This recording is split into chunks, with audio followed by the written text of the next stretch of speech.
Hello, how is everyone today?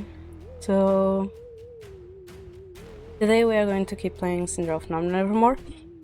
Also, I'm sorry, I thought that I already started the stream as soon as I posted the Twitter and the Blue Sky post, but seems like not. And I'm sorry for slow brain yesterday, but it's been kind of difficult this week. I'm a little bit better than yesterday, but still. Hi Satari, how are you? Wait. Did you change your name?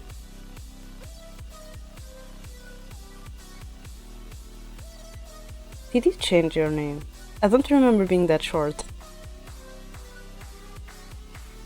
But hi, how are you? How have you been? Oh, like, my thing is, I went to SOU and I was like, wait a minute. This doesn't feel right. This was too short. But then that emote is you, so yeah. But yeah. So we are going to keep playing Cinderella and Evermore. I believe that today we get Waltz good ending. If I'm not mistaken.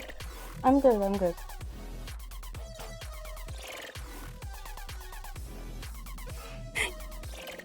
Seven, 6 months to drop a number? Oh my god, good luck. But yeah. I think we are going to get this today. But yeah. Oh my god.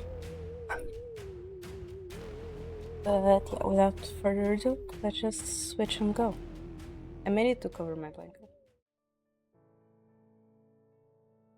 I'm sorry, I need to make my blankets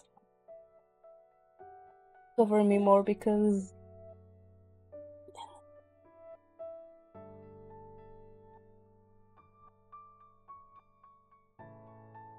oops.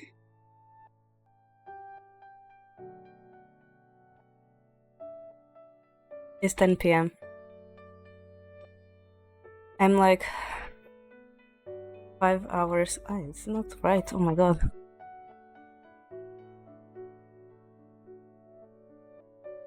I'm like 1 hour behind Crimson and Z and Crypty. I'm also in Europe, however they are 1 hour ahead of me. That may help you better on knowing times. Yeah, 5 hours from EST. However, you don't have daylight savings anymore, right? Because if I'm not mistaken, you're... Oh my god. Why is... Today the scuff is like with my blanket, with my headphones getting stuck. Oh my god. Because I don't think you have daylight savings anymore. You have? I thought your daylight savings was the first Sunday of March and the first Sunday of October. So it should have already happened.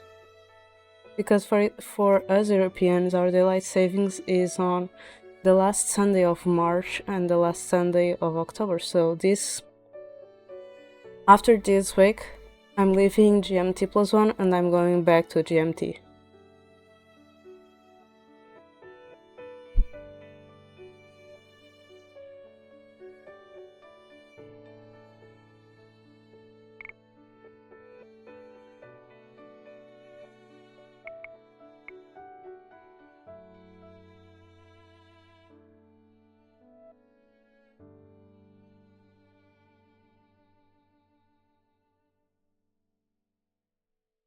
Yeah, I know.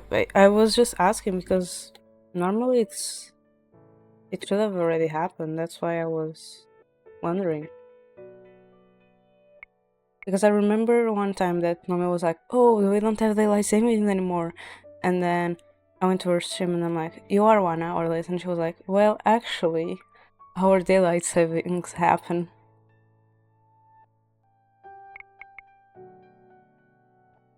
So yeah, we are going to chapter 4, so we have chapter 4, 5, and 6 for today to get Waltz good ending. So yay, let's just go. And that's it for the report. Laura speaks back, arms crossed. What do you think, Diviana? I stiffed through the stack of papers on the desk, eyes narrowed in concentration. Laura and some of the other witches under my employ have been looking for information about last week's arson attack. There has been no word of a confession or apology from the witch who started the fire.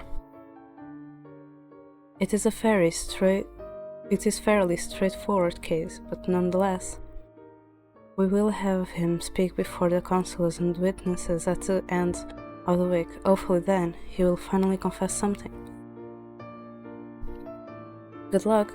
He's stubborn as a rock. Oh my... Are you serious?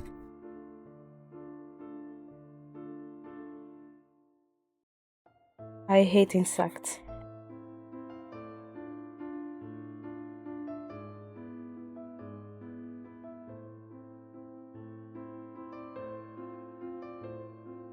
I mean, some are actually cute. In the chair in front of me, Waltz smiles. Have you told Laura about that other thing you've been planning, Diviana? Are we finally getting married? Other thing? I turned to Laura. Next week is the anniversary of the day Angel was saved. It is the day I lost my mother, again, and the day Angel became peaceful once more. Oh, right. Any fancy celebratory things happening this year? I may have suggested something special.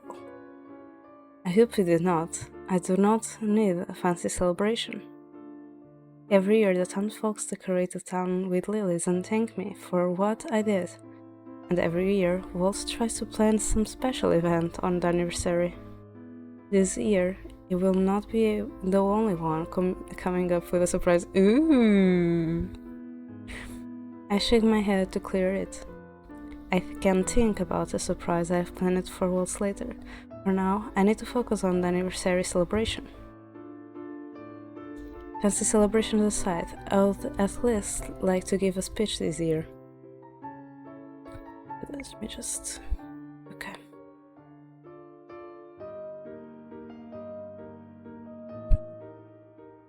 Don't you do that every year?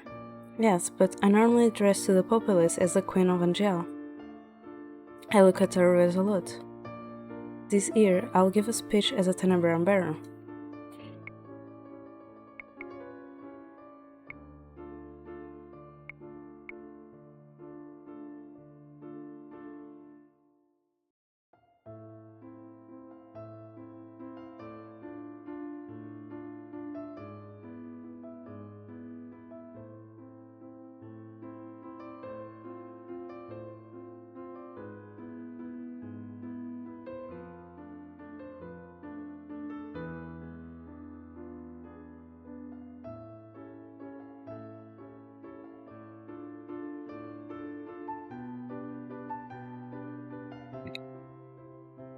I'm thinking.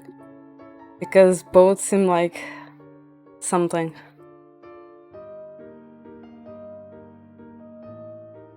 Because people love our father.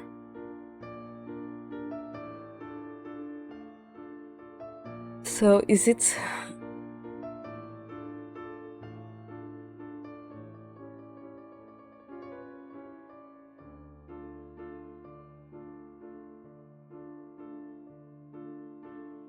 Because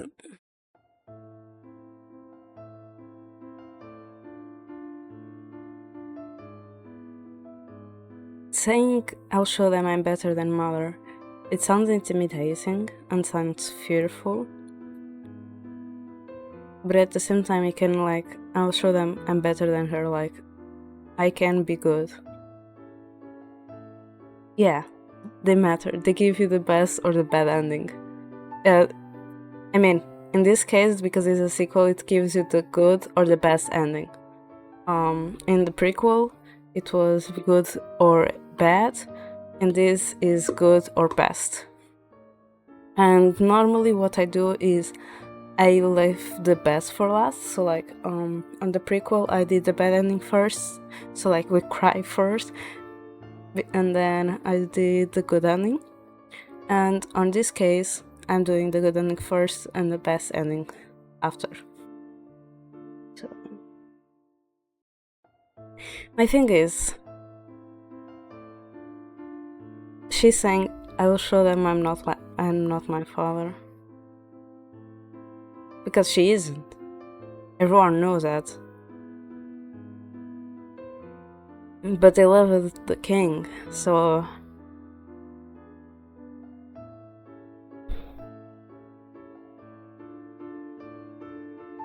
but Waltz, I believe, I have a feeling that Waltz is not going to like the fact that Mahler word is there.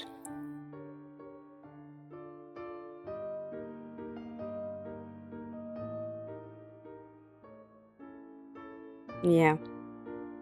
Also, this is the last route. This is the last boy. I saved the best for last. I love Waltz. I'll show them I'm better than Mother. Viviana, the corrupted witches are few and are far between. You have the support of most of us. You were chosen by the Cinderella. Oh my god. I don't know where that came from. You should, because like I don't feel sleepy, but that came out right there. You were chosen by the Cinderella after all. Even so, it means nothing if I am not actively showing the witches what I am doing to help them. Oh! Yeah, this is addressed to the witches because we are Tenebra. So like, the witches feared our dad because he finished the witch, the Great War, where the witches were like having all the power, and now we are saying like, yeah, we aren't our father, we are not giving any power to witches, because like I have important people on my council that are witches, and I also have humans, and I also can relate with fairies, and I talk with them daily. So yeah, because this is a witch situation, this is a bad choice, so I did it right. Yeah, this is a romance. This is an atomic game.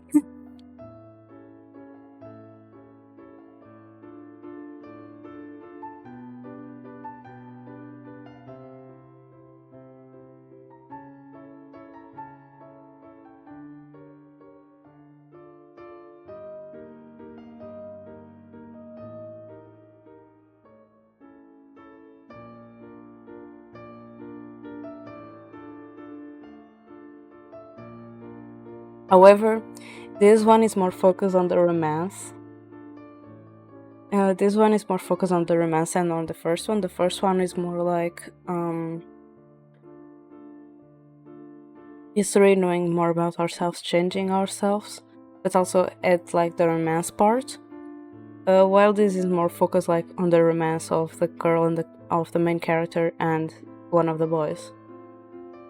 Because it's a sequel. They were like, oh yeah, we are not adding any drama, we are just making you develop your relationship that you created on the previous game. Which I kind of like. I don't think that exists that much, so I like this kind of novelty. Plus, this game is from 2018, I believe, or late 2017, because I remember being in uni, and I went to uni I was 18, so I went to, my first year of uni was 17, 18. So beginning of 2018, ending of 2017, this game released. The other one is released while I was still in high school, so 2016 if I'm not mistaken. The one before that released in 2015, I believe, or 2014. But the first one has nothing to do with this. But yeah, the first one released and then they released this one. and the other one was 3D spade, but I like they didn't bring more trauma, because sometimes that is what makes people go away from a game, is because like it's always drama, plot twist, blah blah blah, every new game. And I like that, especially since it's a visual novel. I like that, yeah, we had that on the first game, and now on the second game we just developed the relationship we had already, and it's done, finito. Besides, the townspeople often forget I myself am a witch. I think it would be good to remind that I have that blood in my veins. Oops.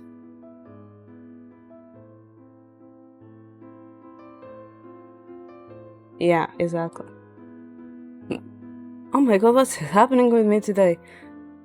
Yesterday was brain rot, now it's hiccups, or my voice failing, or my nose being, or insect, or I just bump into the mic, or I don't know what. I don't know what's happening today with me. I think that's a good idea. But I also think you don't need to compare yourself to your mother. People know you're better than elders, Diviana.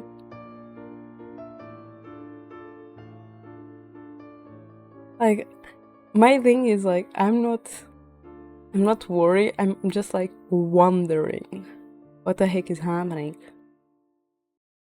Oh my god, the way I said that, I felt it was way too nose sound. Oh my god.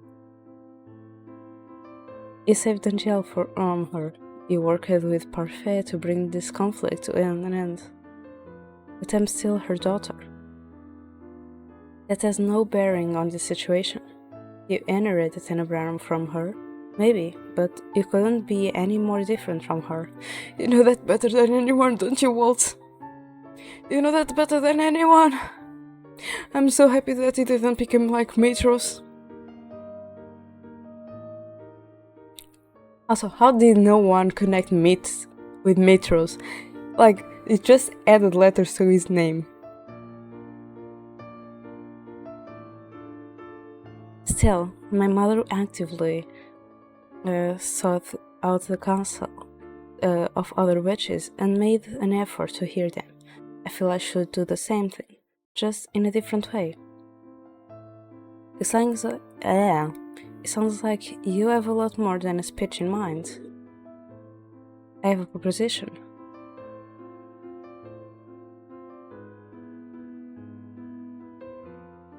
I clench my hands on my lap and take a deep breath. I've been mulling over this last idea with Waltz for the last few days. I realized recently that I only employ witches for security purposes. But if all of us, humans, witches and fairies, are to exist together in harmony, we must have more of a say in what happened in this kingdom. I'd like to head witches and fairies to the council. Laurie gasps at me. Waltz, on the other hand, is smiling brightly. What? Is it a bad idea? Not at all. Actually, it's pretty brilliant. Your mother keeps only witches advisors, and your father's counselors are all human. If you can bring in witches and fairies, you'd be showing everyone you're actively pushing for more inclusivity. Exactly. Laura falls back in her chair with a little laugh. You and Sina never failed to amaze me. I have to thank Sina for his advice, even if it was a little brusque. Do you think he would speak at this year's anniversary as Lucius Barrow if I ask him? Laura snorts. He's so self-important, he'll probably ask why you didn't invite him to do it earlier. She stands from her chair with a stretch. Do you want me to extend the invitation to him? No, I should do it personally. I think he would be offended if I passed the message on to you. Fair enough. Laura looks at Waltz. Are you coming back with me to the tavern? Of course, I can't disappoint the kid. He glances at me. Are you sure you don't want to tag along for the magic lesson? It's always fun to watch the kids practice their magic. Oh yes, Waltz magic lessons. I do plan on visiting him during his lessons today, even though it does not know it. But first, there is something I must do. I have to organize this paperwork first. I'll see you at the merchant later. We'll see you then, Your Majesty. Waltz stands and leans over to plant a kiss on my head. I'll see you later, little star. I wait a couple of minutes after they leave to exit the room. The person I'm looking for is in the dining hall, absently spooning soup into his mouth as Emmeline talks at length about something he clearly has no interest in. He looks up as I approach. There you are. Oh, hello, Diviana. Did you and Rod have plans? Oh my god, I can do Emmeline's voice today. Oh my god. No, she just here for this.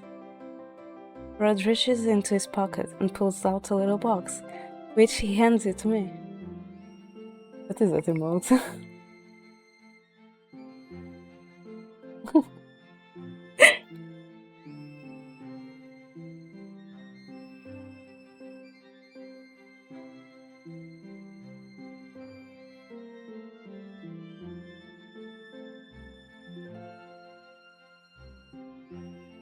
Oh my god, Satari is laughing at me.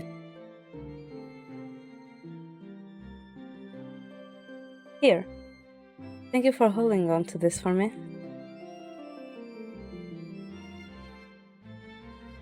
The thing is, if anyone was to be Ojo-sama, would be us in the previous game. We had everything to be Ojo-sama. We were so mean. And I mean like that Ojo-sama that you just did, like, oh, ho, ho, ho, ho, ho. Is that... Yes. Days ago, when I went into town looking for the items sorted in this box, I visited Milan to discuss the gift with her.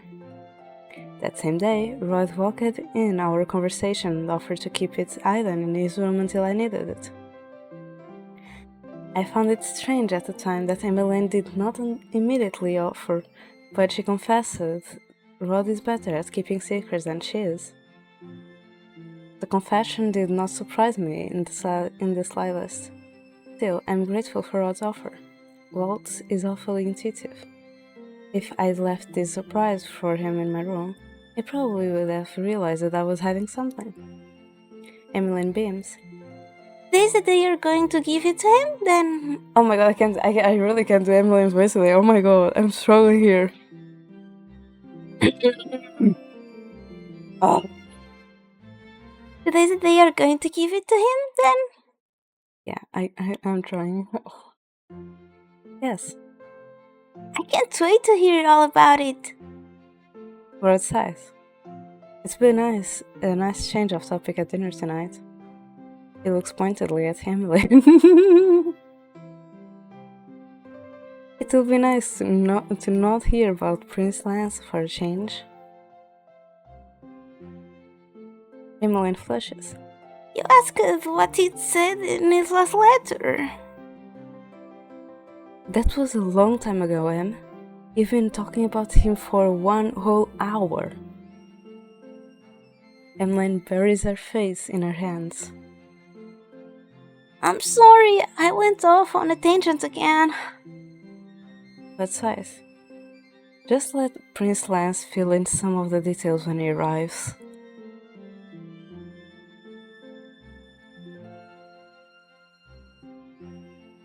When I look at him quizzically, Rod shrugs. Prince Lance wrote in his most recent letter that he and Claude planned on visiting for this year's anniversary. He said he would be arriving sometime this week, but it's a surprise when. Every day Em wakes up and asks if there have been reports of their carriage on the border. Robert! Rod dips his head slightly, as if to hide his smile. Rod, perhaps if you spoke more about your own affairs, Emmeline would not have to fill the silence with talk of Prince Lance. Rod scowls. I have nothing to talk about. You always say that when it's not true. Diviana, did you know Rod received flowers from a secret admirer when he was out in town yesterday? Em! I told him he ought to write a letter back, but he refused. Emmeline, ooh, Rod is getting a love life. Emmeline told me once that Rod was in love with one of her friends, the woman at a toy shop named Viorica. But that love, which once flourished so brightly, blew out years ago when Viorica married. It is strange to think of Rod in love, even now. There's no point in giving someone false hope when you're not interested in them. Then, who would interest you? Emmeline puts her hand on the table and leans forward. Diviana and I can try to set it up with someone? No. No! The two of us speak in unison before exchanging relieved glances. No? I'm terrible at matchmaking. I don't believe that. I've told you a million times I'm not interested, Am. I'd rather listen to you talk all day about Prince Lance than have you try to set me up with someone. The words came out a groan. If you insist. It occurs to me belatedly that I do not have time for this conversation. I step away from the table. I'll leave you to your conversation for now. I have a delivery to make. Emmeline's eyes are sparkling when she smiles at me. Good luck, Diviana. Good luck.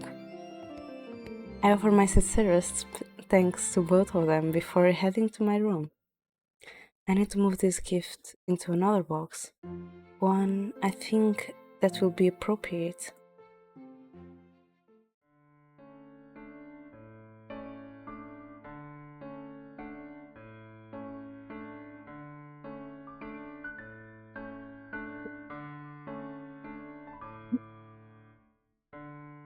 Oh my god.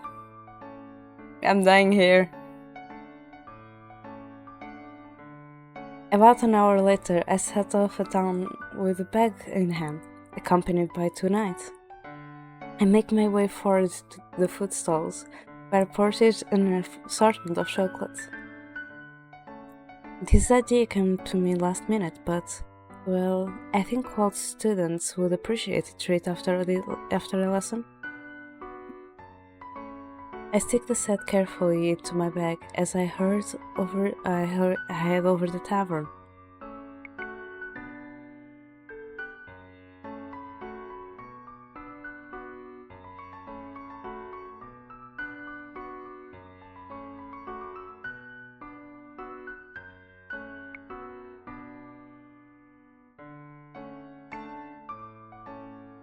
When we arrive by carriage, I dismiss the two knights and head into the tavern alone.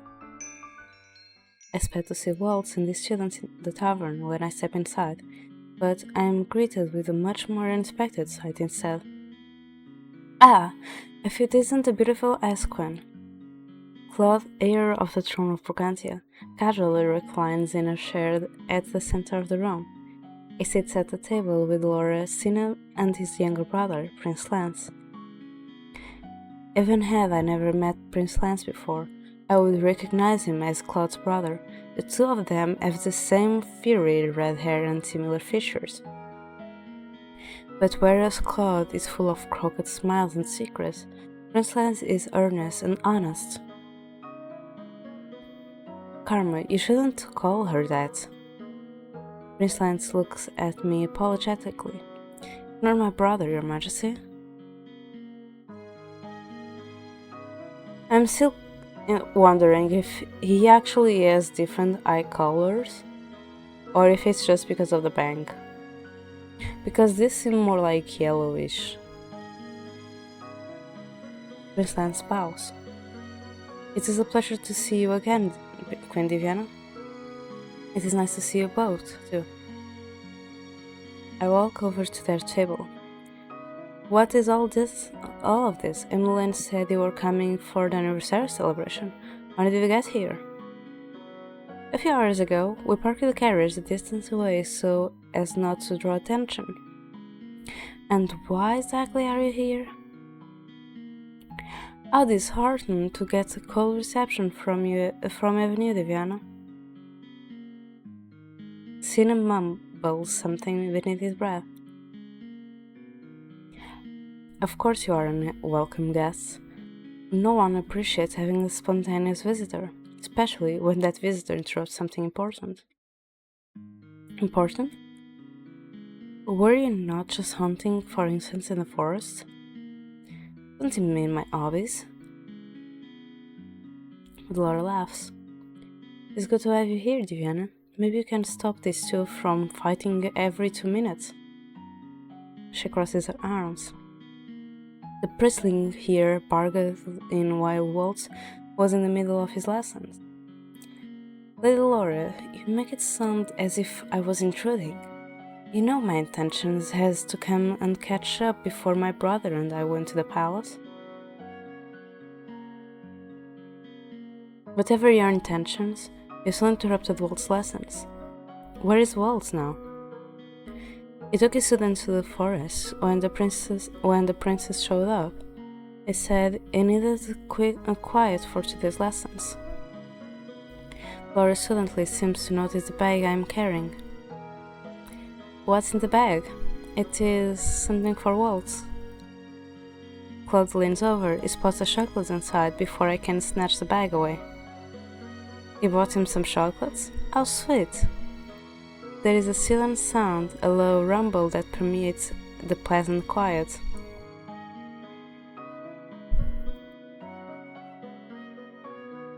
Uh-oh, Sin is smirking. And you said you weren't hungry, Prince. I figured I could wait to eat until we were at the palace. Prince Lad sighed. Could have been there by now, if you didn't insist on this stopover. If I'd known the two of them were visiting today, I would have bought them something. I glanced down at the chocolate. It was meant to be for all students, but I wonder if it would be a small kindness to give them to the Almond brothers. I can already tell which one it is. I don't like this. I don't like this at all.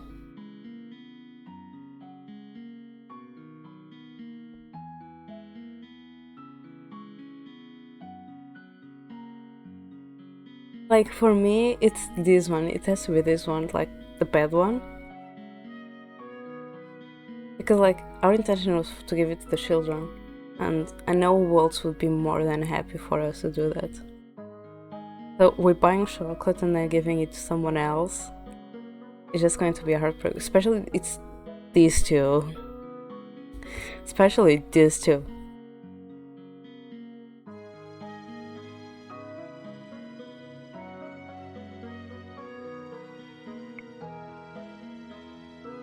I pulled the chocolate box out of the bag and set it on the table. You can have these chocolates.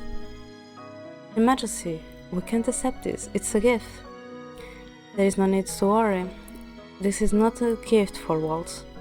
Consider this my spontaneous welcome treat. Are you sure, darling?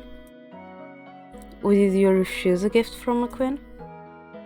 Never. Thank you, Diviana. He went from like as queen to darling to Diviana. Yes, thank you very much, Queen Diviana. Plus, he is also older than us, like 1-2 years, I believe. While the two princes express their gratitude, Sina leans forward and takes the truffle from the box.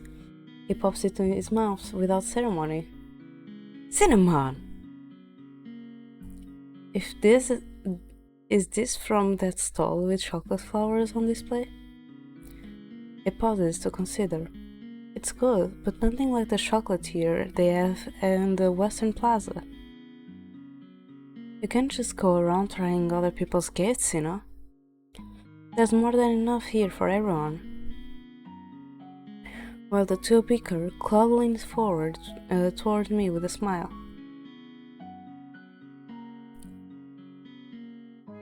Waltz is in the clearing just beyond the back door. Thank you, Claude.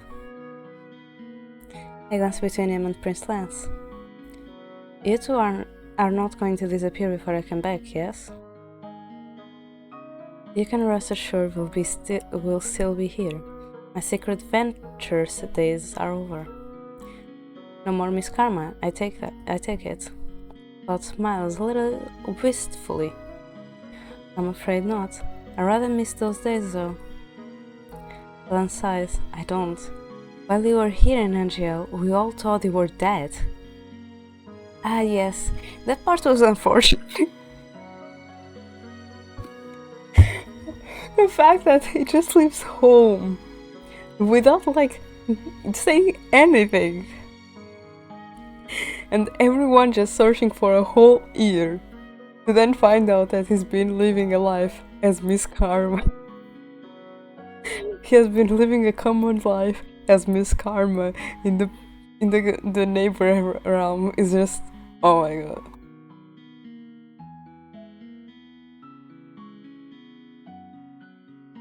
And Liz like, oh yeah, I miss being Miss Karma.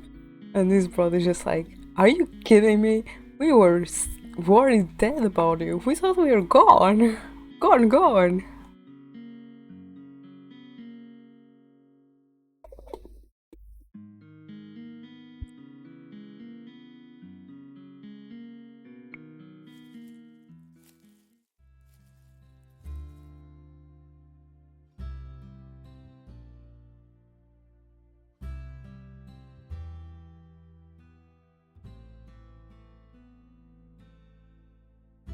The moon has risen by the time I step outside. Just as Claude said, I find Waltz and his students in the nearby clearing. So, do you want to try it again? Or shall we break for the night? The children all let out a collective sigh. I feel so tired, I bet I'm going to fall asleep as soon as my head hits a pillow. I'm so tired, I think I'll fall asleep right here. Waltz laughs. I told you before not to strain yourselves. Magic takes a huge toll on the body. That it does, you should be careful not to overwork yourself, Mr. Magician.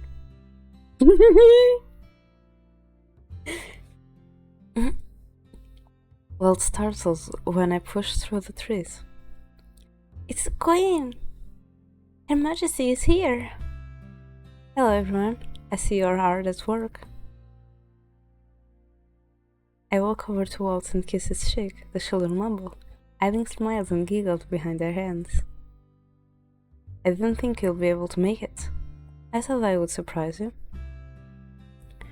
I hold up the bag, which Waltz eyes with curiosity. What's inside? Something for you. His eyes light up. Do I get to see it now? It's an after-lesson treat, I'm afraid. You're just in time then. We were just wrapping things up here.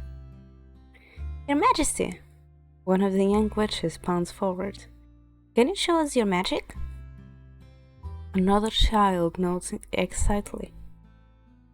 I want to see Her Majesty's magic too. The thought of using my magic, even just in front of children, makes me feel suddenly embarrassed. I rarely flaunted my magic. I do not think I am bad by any stretch of imagination, but I would not possess the creativity Waltz does.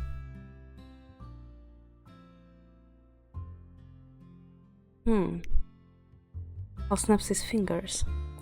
What if the princess gave us a preview of our lesson we're going to learn next time?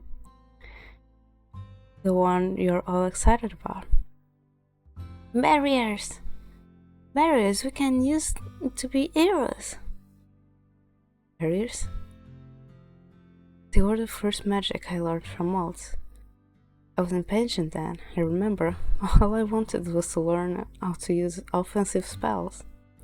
Waltz, you know I'm not a teacher. You don't need to be. All I'm asking you for is a demonstration. Demonstration?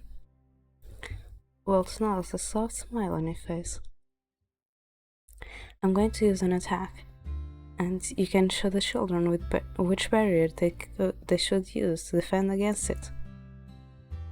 So you just want me to assess the situation and cast the right barrier?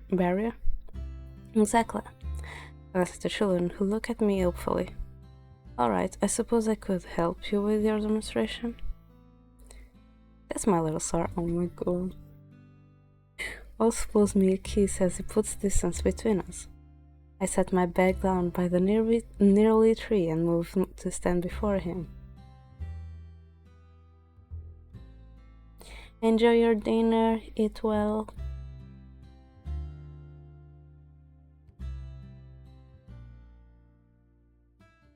Alright, let's begin, shall we? Because this is just a preview for an upcoming lesson, Waltz skims over the details. He explains that there are two types of barriers, one that shields and one that deflects. Powerful spells cannot be deflected, while weak spells can. Listening to him makes me feel nostalgic. Waltz turns to me after the explanation. Alright, the Queen and I are going to put on a very small mock battle. She's going to use the right barrier to block my spell, and then I'll tell you why she used it. Sound good? The young witches shout their Alright then. Waltz begins to gather energy for a spell. I can tell by his relaxed posture and breathing that is not a spell that requires great concentration. So I must use... Yeesh. She just said that powerful spell cannot be deflected, but a weak spell can. So, and now she's saying it's a weak spell. So I know. So because of that previous thing she gave us, I know it's the shield one. A shield is the first answer that pops into my head. After all, I have been conditioned with shields far more often than reflectors, which can harm people. I cast my barrier just in time as Waltz comes rushing toward me. I hold my ground as the magic touches my barrier and does not even leave a dent. I sigh inwardly. Should I have used a deflector for that one, most likely? Even Waltz looks at me a little surprised. I just learned this lesson, didn't I? But Waltz is good at improvising. He knows how to make my mistake a part of the lesson. You all see what the Queen did? She used the shield to show us that the spell I cast was a weak one. See how it didn't leave a single dent in her barrier? It means she could have used a deflector, but held up a finger. It's better to avoid deflectors altogether if you can. Reflecting someone's magic back at them is dangerous. Overall, a barrier is the best way to keep others from being hurt. Understand? The children all nod at him, begin to mumble amongst each other. Well, turns to me. Wait, did I save? Making me think on my toes tonight, I see. Yeah, that's exactly what I meant to do. I'll dismiss the children shortly after our demonstration. They bow and give their thanks as they leave the forest. I'm glad you got to meet them all tonight, Viviana. They ask about you all the time. The reason you used the shield tonight. That's right. He says it jokingly, but words still make me blush. It's been a long time since I've cast the deflector. My apologies for forgetting in the moment. You don't need to apologize, little sir. We still got a great lesson out of it. He steps forward, closing the distance between us. It was great to have you here. It reminds me of simpler times. Simpler times when the two of us were focused entirely on magic and what the next day would bring. You were so focused on the present then. It was difficult to consider the far future. And now all we ever think about is the future. Do you think so? I think we do not think on it enough.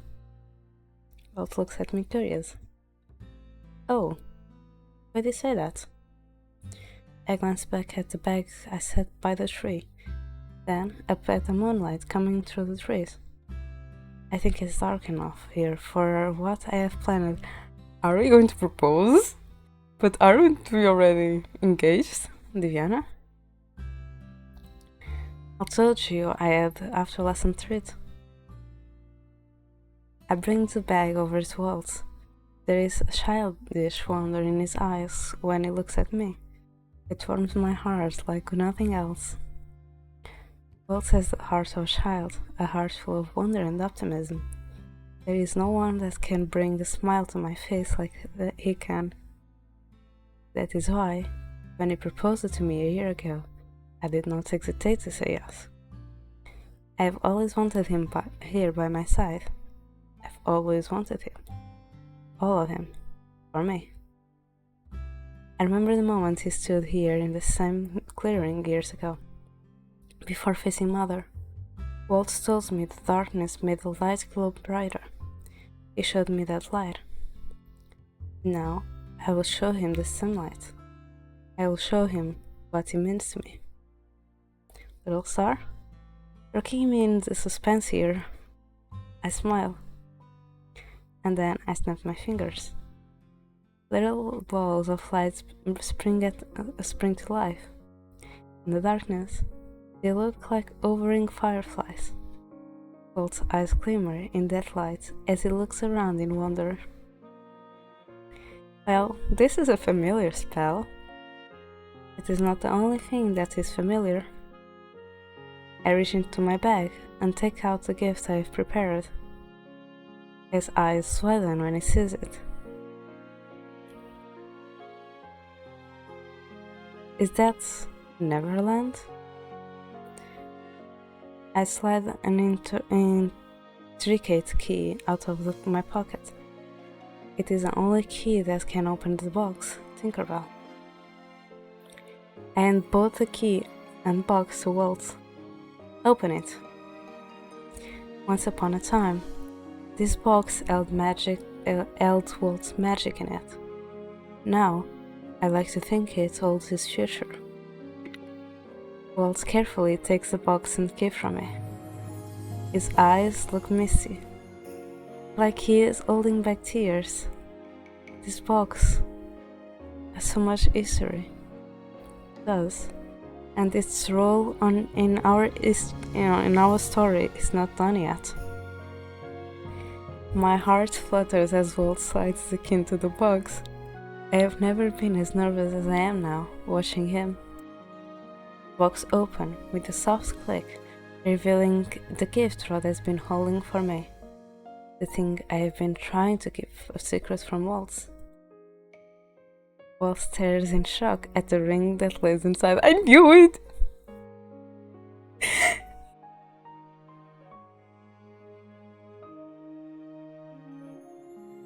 Steven, what? 1 year ago, you proposed to me, Waltz Cresswell. He slid a ring onto my finger and proposed to me you would be by my side forever. And the months that passed, I keep pushing off the wedding date. I told you I was not ready for the future because I had to figure out the present first. But what you said a few days ago made me realize that we cannot overthink things. In order to change the present, we must work toward the future. I'm sorry, I'm just so happy. Days ago, I told you I never wanted you to keep me in the dark. We both agreed to talk together toward the future hand in hand. Now, I want to show you I mean everything I said with this ring. You bought me one. It's only fair we still deal with you. We still deal with you. So the wedding, I planned for it to be the day before the anniversary celebration. Diviana, Waltz's voice is uncharacteristically strained. I can see now that there are tears in his eyes. I wait with anticipation for him to say something. Instead, he leans forward and, without preamble, presses his lips to mine.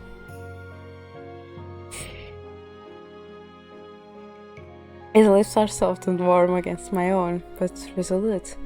When he kisses me, it feels like I am home. It feels like I have found my way to the light at the end of the dark path. Kissing Waltz is like basking in sunshine. When I throw my arms around his neck and deepen our kiss, I feel as if half of me has clicked into place. My shadow, which had watched over me from a distance for all these years, is here to stay. With Waltz, I feel as if I can face anything, even the uncertainty that is the future. Okay, calm down. I just read the first 3 words and I'm like, okay, not yet. We already got traumatized with draws right in the first time we played the game. And then things didn't got better. As the song glides over my lips, I let myself lose myself in his kiss. In this moment, there is nothing but the two of us. Waltz takes an abrupt step backwards and catches me in a hug when I fall into him. We both tumble to the ground laughing. For a few moments, I have like the Simba and Nala passing through my mind. Okay. Is that answer enough for you, little soul? He kisses me softly on the cheek, then on my jawline, beneath my ear. Each kiss makes me warm blossom beneath my skin and the heat pull in my stomach. I suppose so. I would have waited forever for you to set that date, but he wraps his arms around me and kisses my forehead. I can't put into words how happy it makes me that you asked me now, like this. He holds up his hand, and the thrill goes through me at the sight of the ring on his finger. I will treasure this always. And I will treasure you always. Waltz kisses me again, another soft, sweet kiss on the lips. Thank you, little star. I love you with all my heart. Me too, Waltz.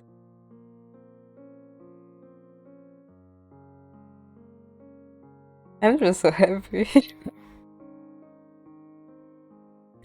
The two of us lay there in each other's arms, gazing up at the stars between the canopies.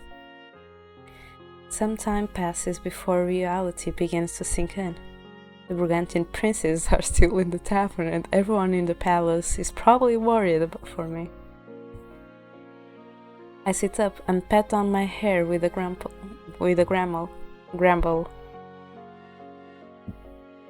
Time to get going?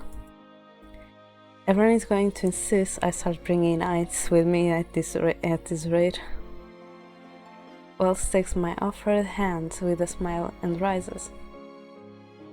I said to the merchant then. Everyone is exactly where I left them when I return. Laura looks almost relieved when we reappear. Finally! It took you too long! It took you too long enough. There's only so long we can sit here entertaining and spoiling spoiled prince before he gets on our last nerve. Excuse me for boring you with my stories. Not everyone likes the chameleon stories, Karma. Waltz suddenly looks intrigued. You like chameleons, Claude? I do. I do like them. Do you like them? Please don't encourage him, Waltz. Tina glances at me as the three of them talked about chameleons, whatever those are. Dolores said you had something you wanted to ask me earlier? Alright, the anniversary speech. I bring up my proposal to Sina, who, as Laura predicted, is agitated I did not bring it up sooner. I'm offended you didn't invite me to do a speech last year. I barely knew you last year. The fairy crosses his arms and looks moodily at the table. I appreciate you asking, I suppose. I make some time to give a speech. Thank you, Sina. Sina just responds with a shrug. His eyes flee to Waltz, who is still speaking animatedly with Claude about chameleons. I see you gave him your ring. How did you... Don't underestimate how perceptive I am. He looks at Waltz, thoughtful. And then he does a strange thing, he smiles. I'm happy for you both. Thank you. This has always been my greatest wish. It is wonderful to see it fulfilled. Sina crosses his arms, looking thoughtful. A wish? Did you know us fairies can grant wishes? You can? Sina nods. The rules have changed since the Great War, but every fairy can grant one wish. I've always thought wishes were foolish. Why would women wish for something they can accomplish on their own? Achieving something by your own merits is always more satisfying. That is very true. What are you two discussing over there? Nothing important. No. Are you going to escort the princess back to the palace, or... Yes, Claude, Prince Lance, let us go. We are on our way out when Laura calls my name. Viviana, congratulations. For what? I didn't think I wouldn't notice a ring on Waltz's finger. I hope you planned on inviting us to the wedding. How could I not? You were the one who insisted we put ourselves first for the change. Laura grins. I'm always here to remind you. Look at that menace, there in the corner. And he quacks and he leaves. And why? Why he always do this? Every time he joins the call, he bugs me. Why, Cronus? Why? Every time Cronus joins the call, he bugs me. Like my PhD is not blinking anymore. Cronus, why do you hate me?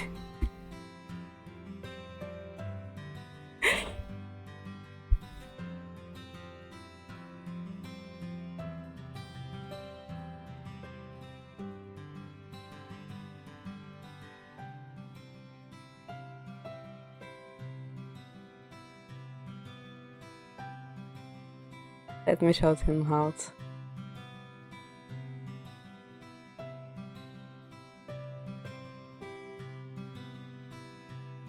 I'm always here to remind you for the important things. You and Cine both, you knew watching over two barriers would be so difficult.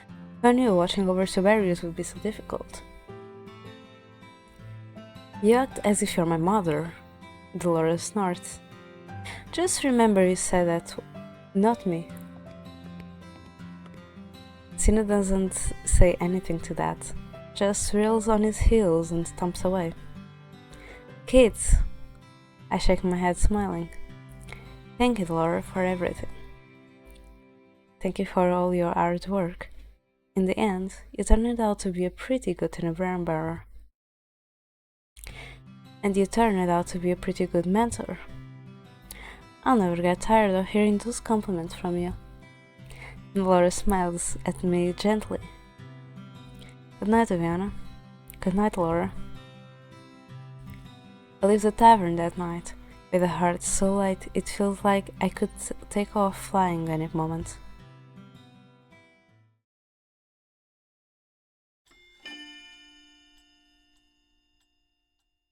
Past and future.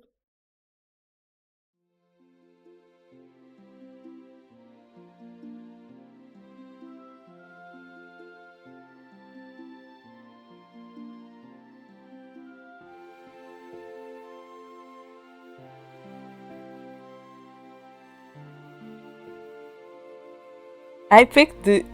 Okay, so I picked these characters like in order so good. Except maybe Frizz and Rumple, that should be before Rod instead of after, but I wanted to throw Rod away as far as I could. But like, both in Karma and Waltz, we get married before the last chapter, which is us. I'm so happy. We are here on this day to unite two kindred souls. The minister's words ring loud and clear in my calm silence. In the calm silence, his voice is an anchor, rooting me in these surreal moments I have dreamed of for months. I wonder, is Waltz as nervous as I am? The minister claps his book shut. Before I proclaim you joined by marriage, thou must seal this pact with a kiss. I step toward the altar and hold out my hands. Waltz reaches for mine at the same time. Oh my god!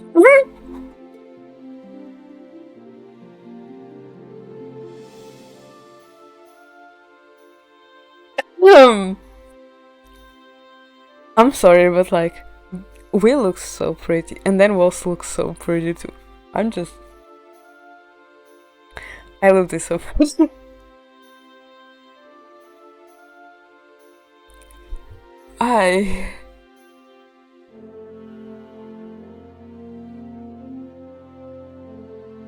I need to screenshot this and send this to Mara and Nomi.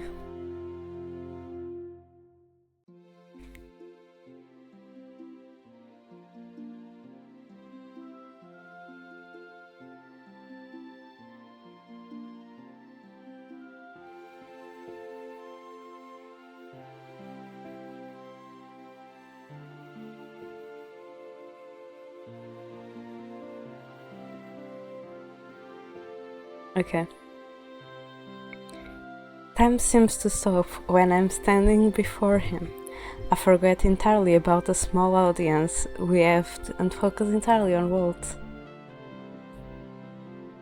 His smile is so bright, it makes my heart itch. Hey little star. Hello, Waltz. It's hard to believe we're finally here. You think so? I knew it was only a matter of time. The past, the present, everything has led to this moment. And this is only the beginning.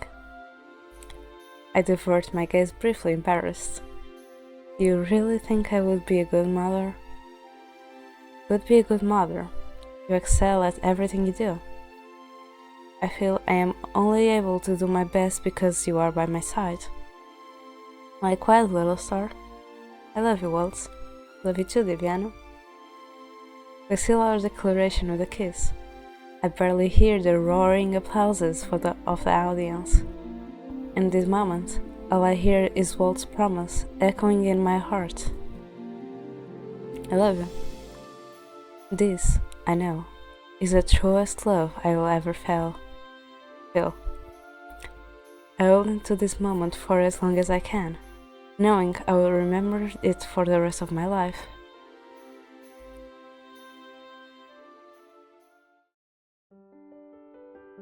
My mind is fuzzy when I wake the next day. Last night's celebration was exhausting. Wonderful, but physically drained. The last thing I remember is nearly falling asleep in the garden, and Waltz carrying me into bed before anyone noticed. Waltz? I turned to see him lying beside me, twirling a strand of his hair around his finger. Good morning, little sir. I'm so happy. Oh my god. How long have you been up? Just a few minutes. He smiles. You were talking in your sleep. And you didn't bother to wake me up? I would have, but it sounded like you were having such an interesting conversation with Dreamy. Dream you? I popped out of bed, horrified. You're teasing me. Waltz props himself up on his elbow and arches an eyebrow. Am I? If you will not tell me what I said, then I'll assume you are lying. Well, it sounded like the two of us were in the bath and you... Never mind, I decided I'm not interested. Waltz laughs when I throw a pillow at him. What a wonderful way to start our married life.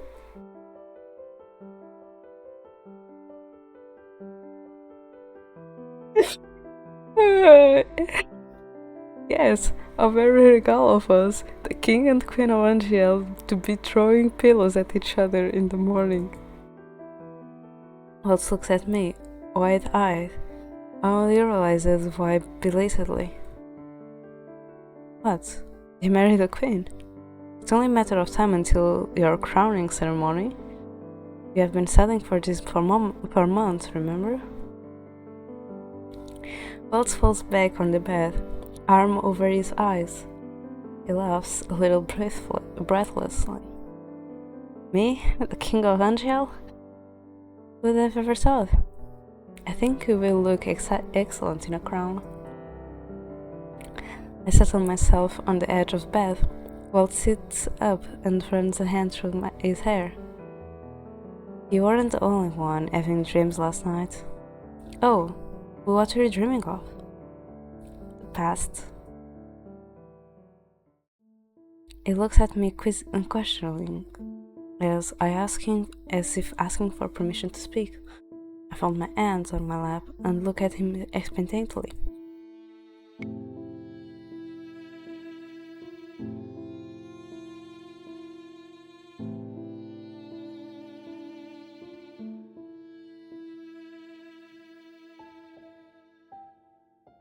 It was a dream, but it was also a memory. Meat was in it. Besides,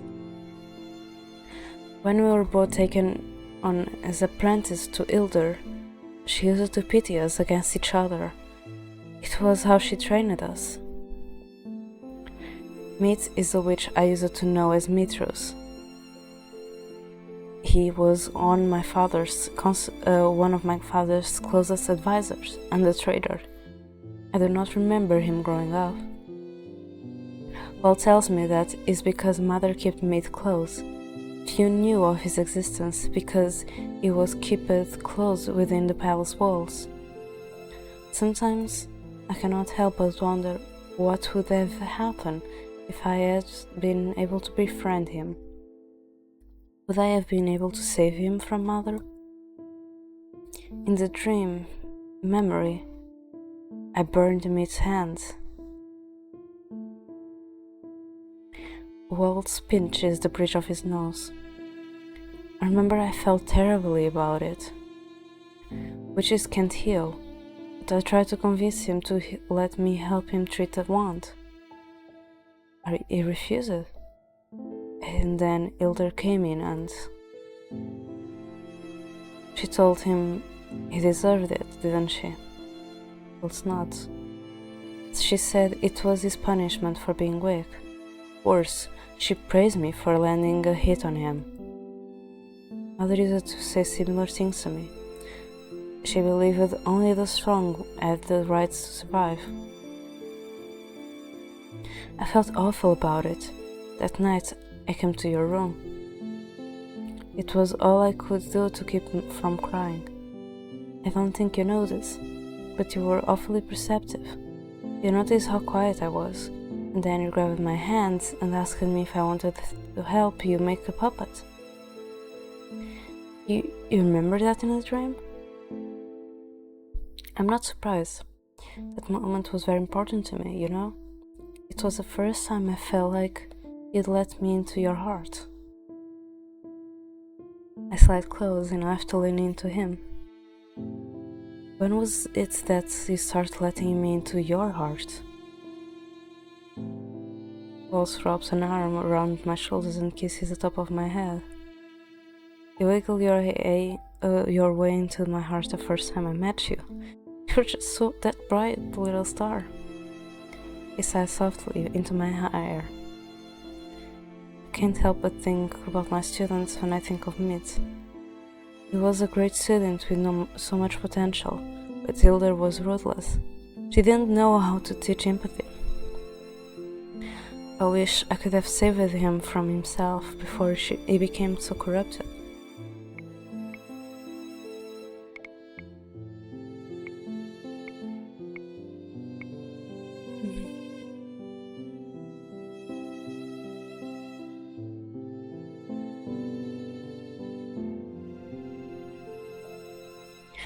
Okay, I feel like the first one gives hope, especially because it talks about his students. So, like, he couldn't do difference before, but he can do it now. While there's nothing you can do, you could have done, is just like, there's nothing you could have done. End of the story. So, there's nothing you could have done.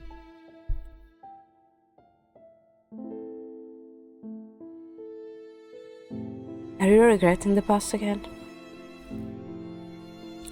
Waltz holds up his hand in surrender. In all fairness, I can't control what I dream about. I hope you realize you had nothing to do with Miss Corruption. My mother was using you both as pawns. We did not have a choice in the matter. No, we didn't. Hilda knew exactly how to manipulate us. And looks a sad little star.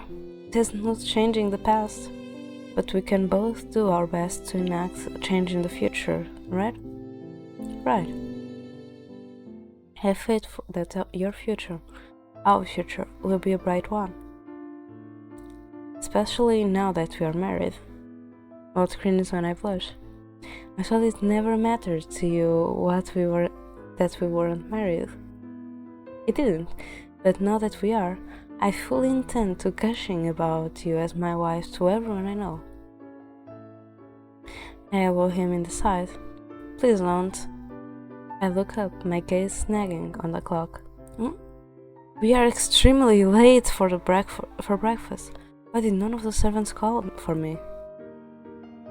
Well, we had a big day yesterday and have the anniversary today. Everyone probably thought it would be good to let us rest while we could. Alright, anniversary. I am suspiciously. I hope you did not plan any grand event for today.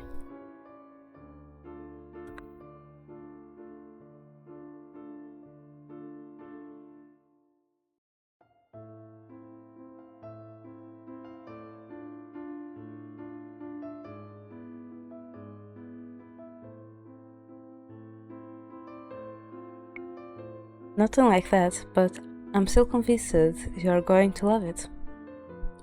We'll stand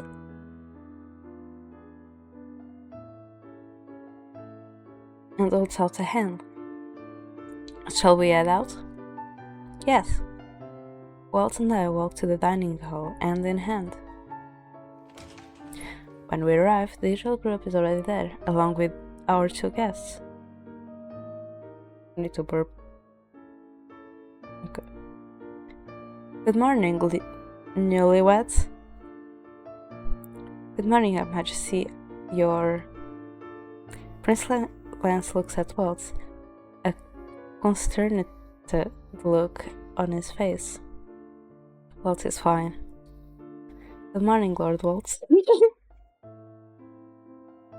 Claude sighs. You're as stiff as always, Rama. And you are too colical, Karma. I take my seat at the table and glance at Ophelia, who sits in front of me. Congratulations again, you two. You were quite a handsome couple yesterday. Yes, you looked so stunning, Diviana. I'm glad the ceremony wasn't rushed. Rushed? Well, you planned all these mere days before the ceremony was set to happen. Barely had time for rehearsal. Claudia briefly looks up. About that, I have a complaint. Karma, please. Quiet, Lama. He furrows his eyebrows at me. Were you not going to invite us to your wedding, darling? You had no idea we'd be in Angel when you made that proposal, after all. No, I do not. Claude deflates. Truly, I am wounded. I shake my head. This was a ceremony for the two of us.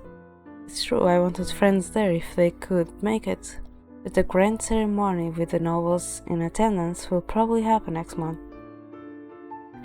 Be that as it may, I am glad you and Lance were there yesterday, Claude. Claude reflects my smile back at me. Me too, Your Majesty. Please expect an extravagant gift from Brigantia on the day of your second ceremony. Please, also consider this as a warning, Your Majesty. My brother's gifts are known to be overwhelming. This does not surprise me the slightest. Rod coughs. Are you going to eat? Your breakfast is getting cold, and we're waiting for you to finish before we drink tea. Waltz lifts his glass with a bright smile. To a late morning breakfast with friends. It is ridiculous, and yet everyone raises a glass and tiptoes him. To the Queen and the future King of Angel. May your future always be bright. As Waltz and I turn to our food, the conversation everyone had been having around the table before Waltz and I return resumes. There's really no reason for you to want to host me. Of course there is. We enjoy having guests. It's true. We love having Princess Emilaine. You should come with her this time. What are you talking about? Before you arrived, I invited Rod to stay in Brigantia. We host Princess Emilaine all the time, after all. I think Rod would like it there as well. Brigantia has a vibrant nighttime scene. There's always a lot of dancing and singing. So you're inviting me to what? Dance and sing? Claude laughs. Only if you want to. It will be a good time, Rod. You should come. You're always talking about exploring new hobbies and passions. Maybe Brigantia is where you'll find them. You would even get away from studying for a while? Rod crosses his arms. Fine, I'll go. It's settled then. We'll focus on our arrangements after today's festivities.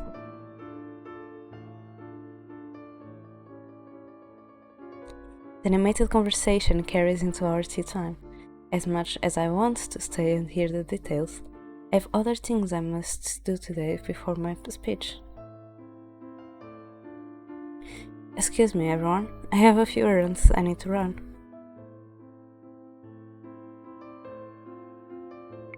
Are you sure you don't need any help? I set a hand on Will's shoulder as I rise. No, I would much rather you enjoy yourself here. You can catch up on everything tomorrow. Wait, how are you? Thank you for the redeems.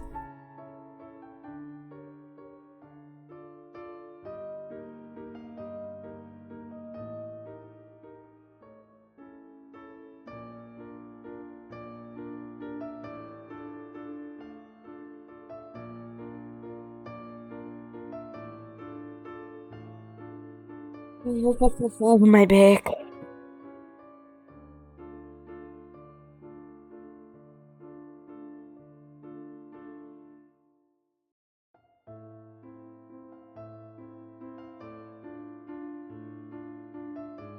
You're welcome. Wait. How many hours did you sleep? If a certain... I lean forward and whisper. One of us, at least, should be a gracious host. Good point. Maybe I'll try performing some magic tricks. No comments, huh? Should I go on sales just chatting to see when was your last message and when was your first message today? Or will you accept the bunk without any complaints?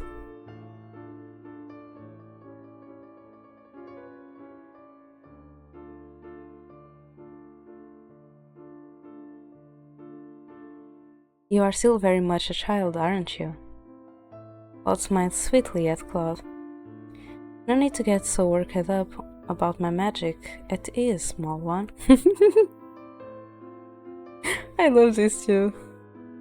Claude's responding glare is so immediate that it makes me laugh. I shall see you all later. I finish up the last of my tea before heading to the throne room. I spend an hour in the throne room, speaking with various witch and fairy representatives. I am interviewing for positions on my new council. I mean what I said to Laura the other day. I want to expand my council so that includes not just human voices, but fairies and witches as well. Good. You better rest properly. So far, all the applicants have been extremely qualified, which makes the selection process more difficult as I am only accepting 8 new seats.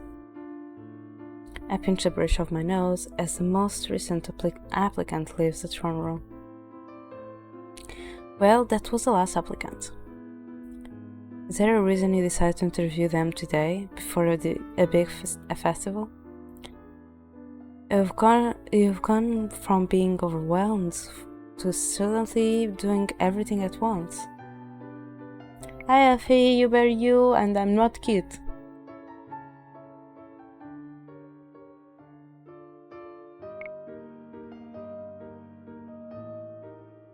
I had a burst of inspiration after speaking with Sina. I called both Laura and Sina here today to help me speak with the candidates.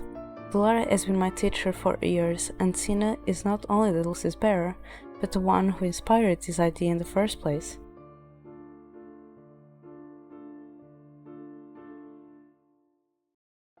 Oh my god! Welcome to the Dreamlight Valley! Oh, did you got the backpack? The ghostly backpack? You want a code for it? I'm on their Discord server.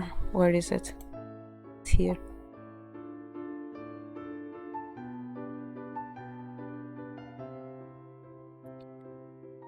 Where is it? Where is it? Ah, here.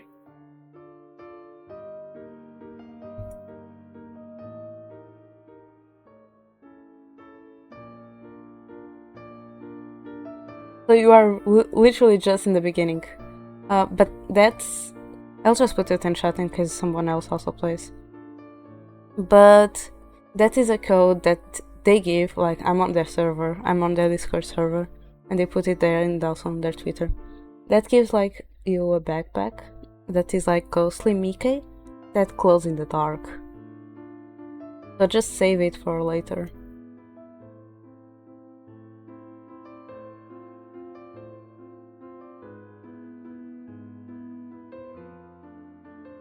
But yeah, you arrived just in time for the Halloween event. It started 2 days ago.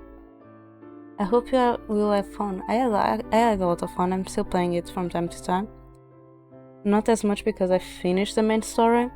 So now the only thing I'm really missing is the DLC, plus the new update that brought Timon and Pumbaa, so I'm just missing bringing them back to the valley and doing their missions. But I hope you enjoy it, Luffy. It makes sense to have them both here. Understandable. Of course you would say that. Yay. You can actually pet people on my chat.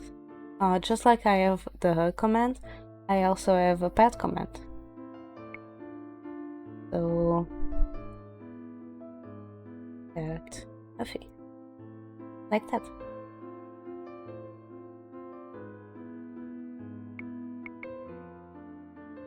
Still, remember not to overwork yourself, Your Majesty. Do not worry. After all this is done, Waltz and I plan on taking a much-needed vacation. Speaking of Waltz, it's hard to see you conducting this sort of business without him. Waltz has been by my side this entire time, but my duties are still on my own.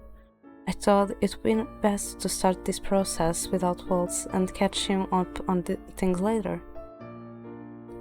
I hope you aren't trying to prove yourself a worse than a Baron Baron by taking on too much work for yourself. No, I am simply striving to be better. I will let my actions speak for themselves. Laura crosses her arms. Spoken like a true witch queen. The title startles me. Witch queen? Well, if you think about it, that's what you are, isn't it? Never mind the fact that you're a halfling. Details. Witch queen. Like my mother. Titles are just that, titles. We inject new meaning into them all the time. I wonder if I could accomplish such a thing with that title. Anyway, since that was the last applicant for the day, I assume you wanted us to excuse ourselves so you can make preparations for your speech. The speech is in about 1 hour.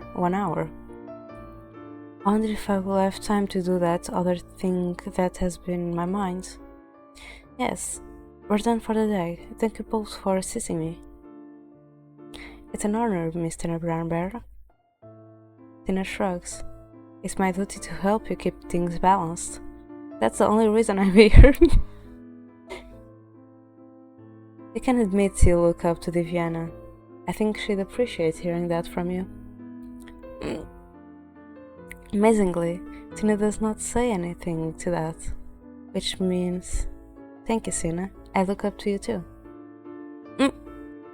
Goodbye. They're just going to be just best buddies. I love that. Sina turns on his heels and walks away. Laura flashes me one last grin before trailing him out on the room. We are just like going to be brother and sister. I just feel it. After they leave, I am alone in the room with just a handful of knights, sitting here in this quiet, atop this throne. The weight of everything to come suddenly crashes down on my shoulders again. But I will no longer be cowed. I am looking forward to facing this challenge with Waltz. I stand and wave one of the knights over. Are Lady Jury and Sir Garland preoccupied right now? The commander and Sir Garland are organizing the security around town. I wouldn't want to bother them. Your Majesty, if I may speak freely. Of course. Sir Fitzgerald has been looking for you all morning. He's on break, but I think he's waiting outside to speak with you. Perfect. I would rather do this next thing with someone who will not ask too many questions. Then I'll not make him wait. Thank you for letting me know. I dismiss the knight and that's for the exit. The minute I step outside, Prit suddenly appears before me. Your Majesty. Prit bows low before me. The promotion Julian gave me, I had to come and thank you in person. Alright, I was wondering when Julian would tell him about the promotion. You do not need to thank me for anything, for something you aren't, Fritz. But I do. It was your belief in me that allowed me to stay here. I will forever be grateful you gave me another chance to prove myself. What happened 2 years ago was not your fault for it. Still nothing. But if you would like to thank me, perhaps you could do me a favor. Anything. And accompany me to the dungeons. But why? I need to visit a prisoner. The witch who just recently tried in court? The one who was guilty? A pain goes through my heart at his words. It is true, we managed to get the arsonist to confess. He did so without any guilt. He said it would rather rot in the dungeons than ever to serve a queen he did not believe in. Yes, that witch. May I ask why? We shall see when we get there. I gestured for Fritz to follow after me, and the two of us make our way to the dungeons.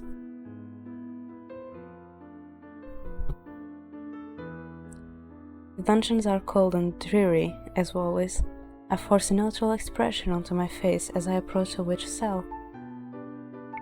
Hi Leo, how are you?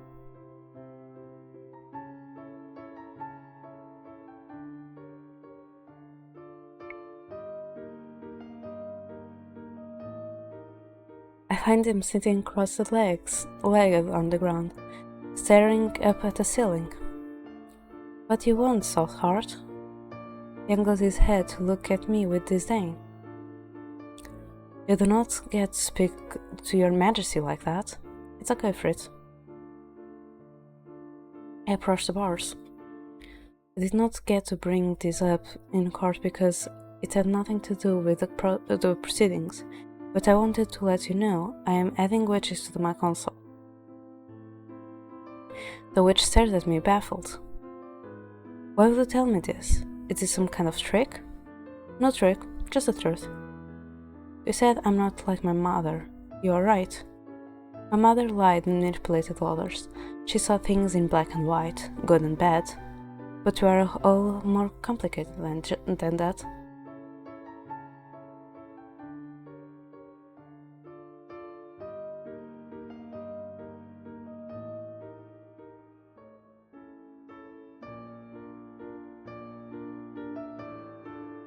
Oh my god. I don't know if you are excited, if you are happy, relieved, or if you're just like, okay, let's go. With that last sentence. I hope you can relax. I don't know what to say to you with that.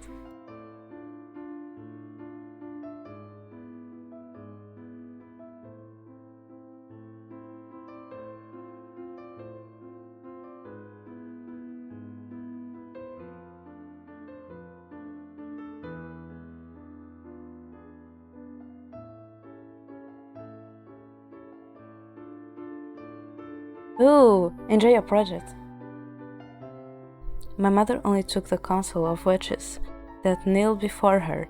She ruled through fear. That was also wrong.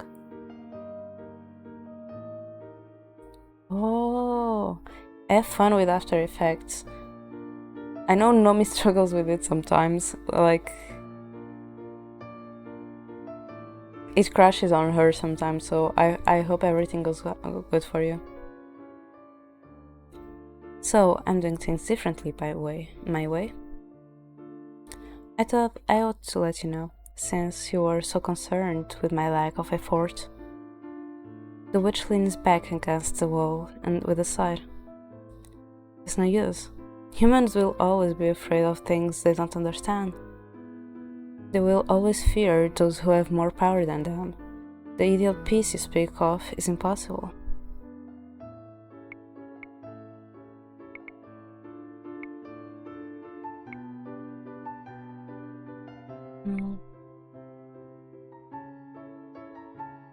We're doing good. We got married.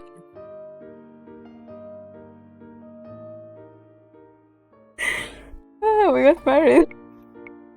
Since I saved, let me just...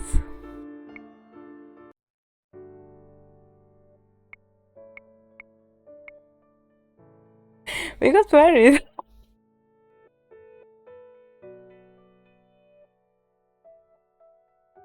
I swear, as soon as I saw this image, my face went straight, my eyes went straight to Waltz, and I was just like, oh damn.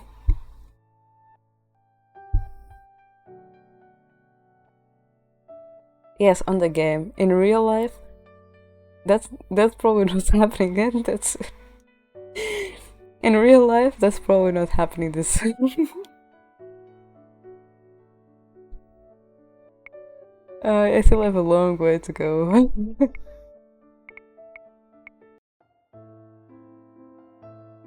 It's true, like I'm single, so like what do you want me to say?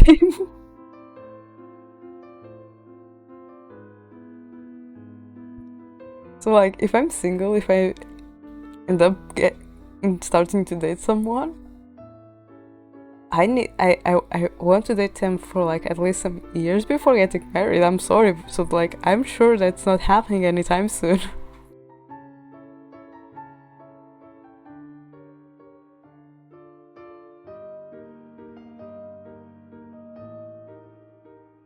No, no. I'm an introvert.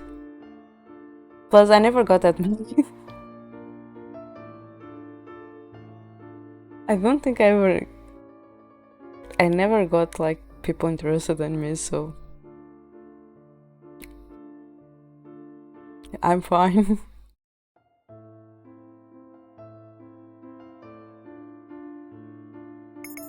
Okay, about the game.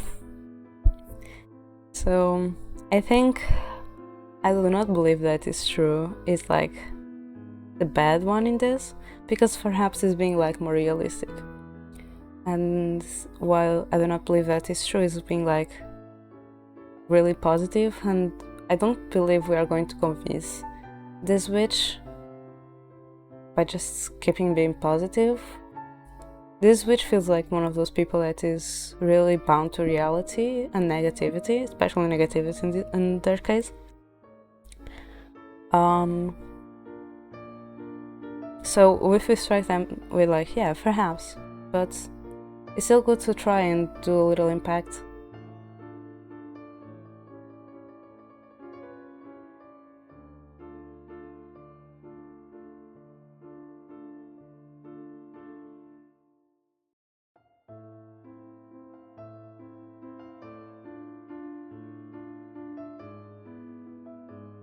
I'm happy about your wife, but second, I never heard. Besides the people I date, I never heard about anyone else interested in me. So I don't care. Because then there was also like I was like, yeah, if anyone is interested, is interested. If not, I'm fine.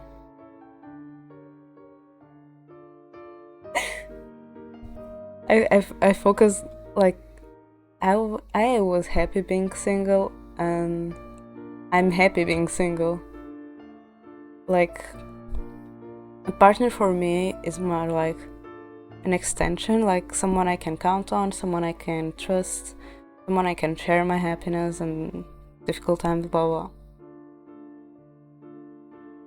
They like my happiness is my own. Yes, I can extend my happiness to them, but like if I get a partner, they are not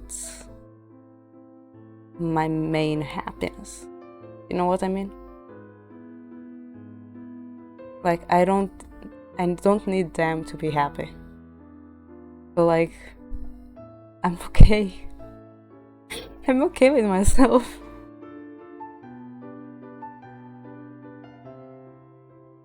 Yeah, we got married in Gay Amalfi. It was such a pretty moment.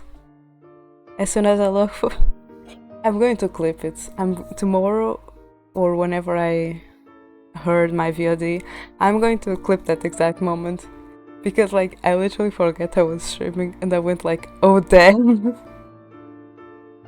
As soon as I saw Waltz, so yeah.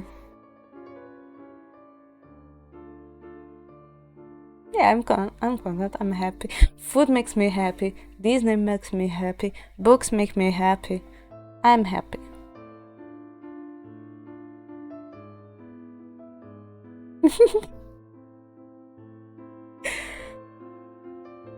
I have better.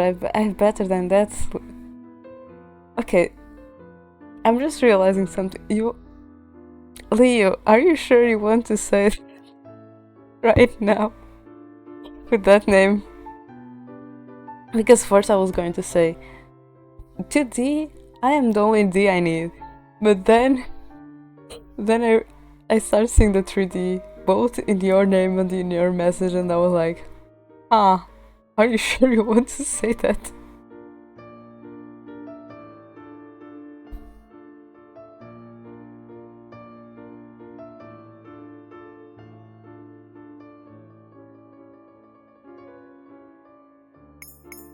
I do not believe that is true.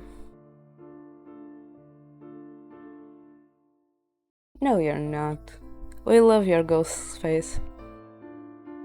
Except your cursed emote. Nomi said that one time and I was like, what the heck is that?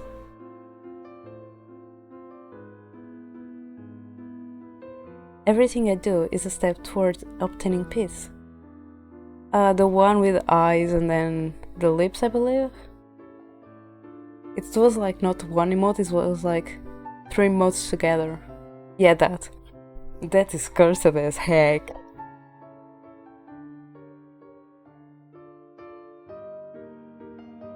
If anyone can bring about peace, is Her Majesty. The witch scoffs. You're both foolish. Oh my god. Wait, you have also lip bite one? Oh my god.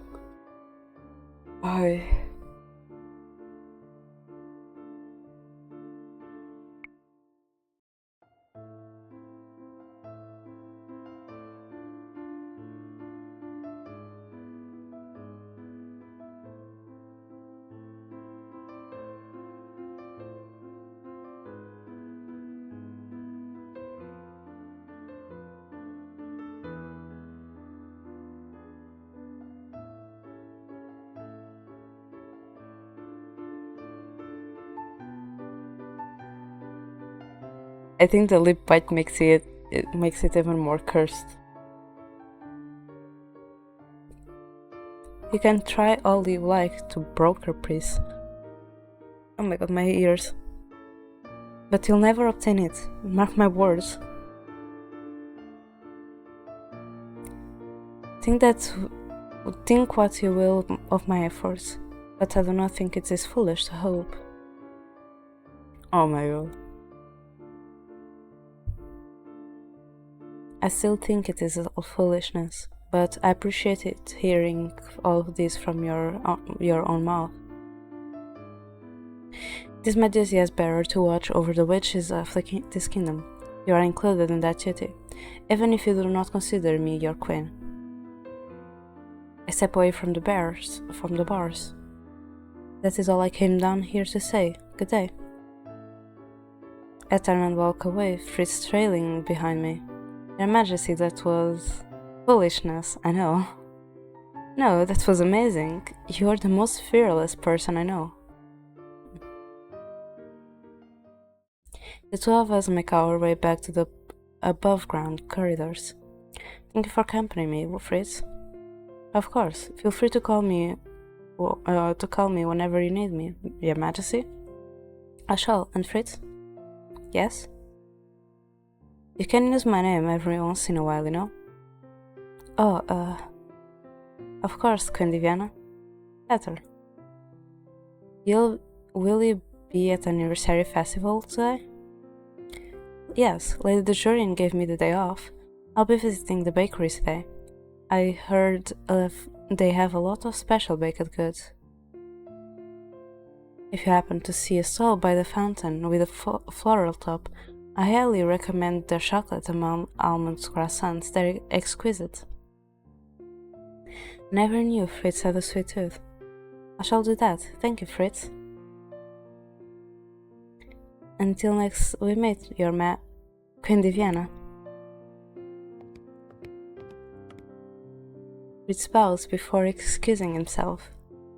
I head in the opposite direction, for the front gates where I am to give my speech. Based on the reception of the audience, my speech is well received. I tell the audience of the endeavors I have already discussed with Waltz. I tell them about my intention to make every voice in my kingdom heard, and I promise that I will judge every crime based on the sin, not the sinner. It does not matter who the criminal is, human, witch, or fairy. All shall be judged equally. I tell them my hopes for the future, that Angel will be a peaceful place where everyone gets along, no matter who the neighbor is. Lastly, I would like to introduce someone who I believe can expand on my efforts, so I am sure you all know who it is. Everyone, please welcome Waltz Crestwell to the stage. I'm sorry. The audience bursts into wild applauses as Waltz steps into place beside me. Hello everyone, it's an honor for me to be here on stage speaking with all of you. Please excuse my blunderness. I'm used to being on stage as a performer. I'm still working on politics. Yes, it is. Isn't he pretty?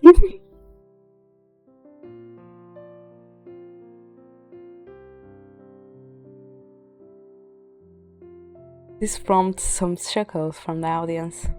Waltz uses that disclaimer at the beginning of every speech, but is just as good a speaker as if he's a performer. He has always had a gift for putting others at ease. Not a day goes by that I don't remember the Great War. It's true, I served Lord Hilder then. She stole many things from me, my family, my free will, my heart, and I follow her because without those things I was lost. My whole life I have been trying to redeem myself. I'll never forget the past. It's true, it can be changed, but it's only through acknowledging that we can push forward. My goal has, and will always be, to help with a bright future, one in which the crystalline are balanced and everyone is happy. It is an honor to make that dream a reality alongside Queen Diana, the Tenebran bearer. Waltz's speech is well received, which is unsurprising. After introducing Cine, he joins me at the back of the stage. You are phenomenal as always, little star. And you were natural on that stage like you always. Well, I had a good teacher. Me? Of course. I've watched you give speeches every month for 2 years. Don't think I haven't been taking notes. When will you let me learn something from you? You're welcome to come to my magic lessons, but I doubt you need them. Still, I hope you'll come visit the student more often. I'd like that. More applauses follow Cine's speech. He, like Waltz and I, speaks at length about balancing the crystalline and making things equal between fairies, witches, and humans. At the end of the speech, all three of us came to the front of the stage to deliver our final words. This time, when the audience cheers, they throw lilies onto the stage. The response brings a smile to my face. I remember what Cine said about wishes and making them come true on our own. I will dedicate myself to Angel for the rest of my days. I'll make sure our future is a bright one. After the speech, the townspeople approach with their buckets and well wishes. Air is filled with jubilant conversation as they come to offer their praise. It is more overwhelming today than any other day of the year, but with Waltz's help, the two of us managed to speak to everyone. By the time we are done, all I want is sit on a bench and relax, but you got some time before the surprise I planned. Maybe we could use the free time to treat ourselves to something delicious? I remember what Fritz said about there being a bunch of timid baked goods around town today. I need water.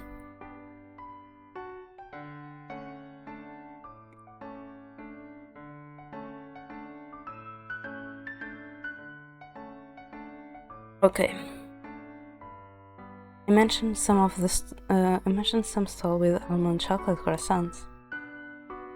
What are you in the mood for?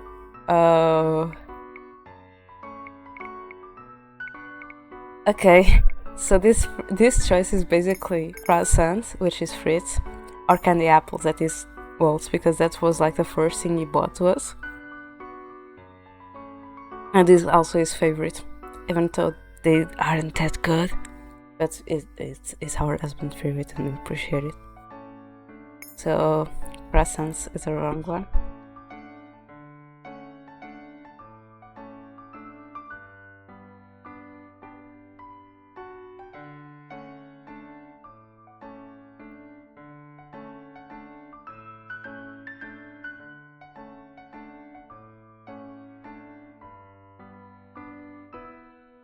Richard mentioned that there were some chocolate almond croissants in the stall by the fountain.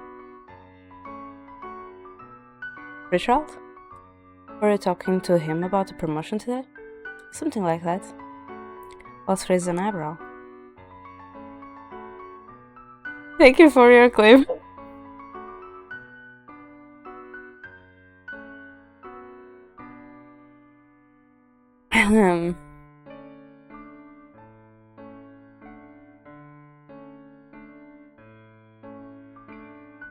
It's okay, don't worry about it. Normally, when people don't clip, I end up doing my own clip, so it's fine. Because I always watch my VODs to see if everything is okay. So, yeah. Then, this will be a good opportunity to do so. I take Walt's hand and pull him toward the central plaza.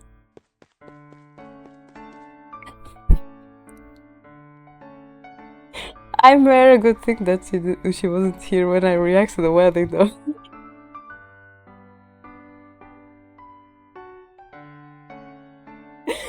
Hi Mary, how are you?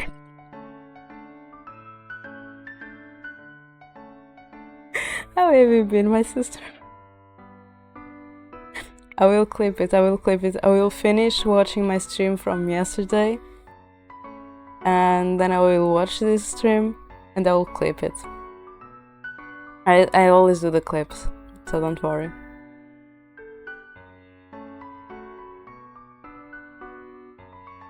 I hope you enjoy your food, Mary. I'm glad you ate.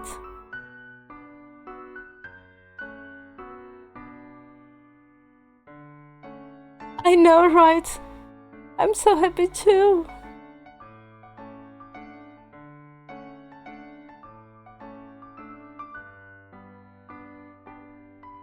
And the wedding was so pretty. Like, we looked so pretty. You don't need to send it to Nomi. Mary is here. Mary saw the clip and she probably put it there. Because Mary, the magazine was created by me, Aya, and Mary. We started the three of us, and then we eventually grew. And when we grow, we pick Nomi to join. And eventually, with the time passing, Aya went from CEO to co-founder because she decided to step back.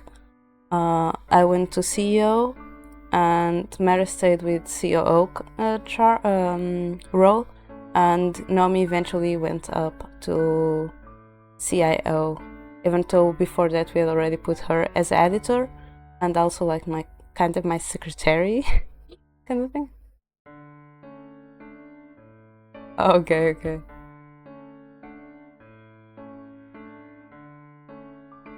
Yeah, Mara, the screenshot I sent you, I was like, I saw it, I react to it, and then I was like, I need to send this to Mara and Nomi, and I sent it.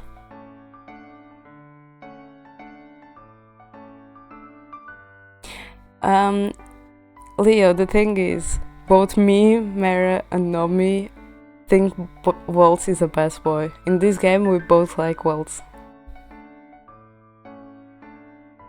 It looks so pretty. We look so pretty. I love the dress, I love the hair. And then I was looking at Waltz and I was like, oh damn.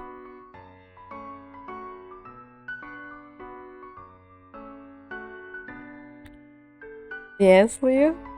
What's it? Uh,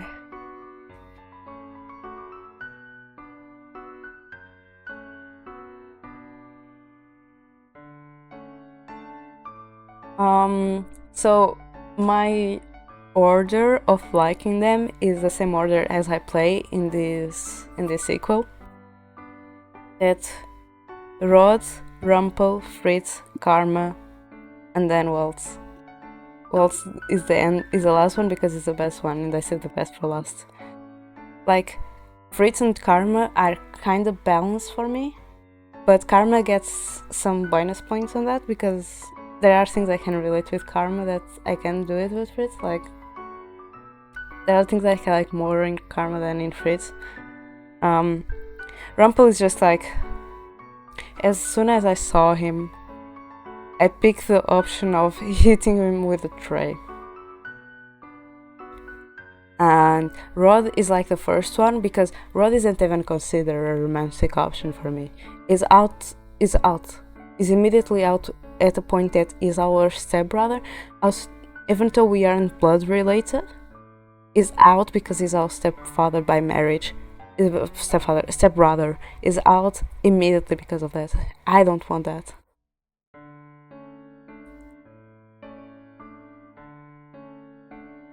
Yeah, no brothers. Immediately gets thrown away.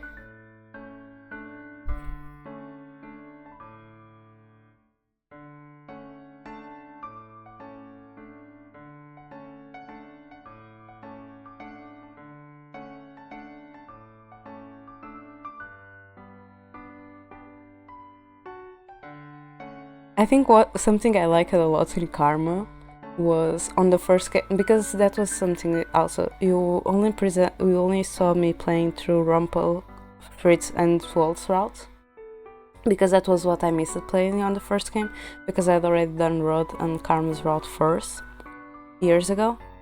But the thing is, on Karma's route, I love the way that we can get closer to Jury and Garland and actually help them develop their relationship. But also, I love that Karma teaches how to fight with a sword. I love that. And the thing was, he didn't want, he was just like, just teach me. And he was like, okay. I love that.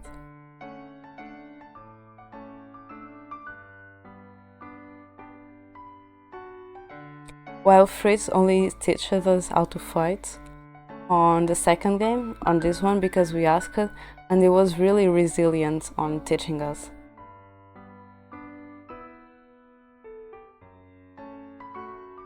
Yeah.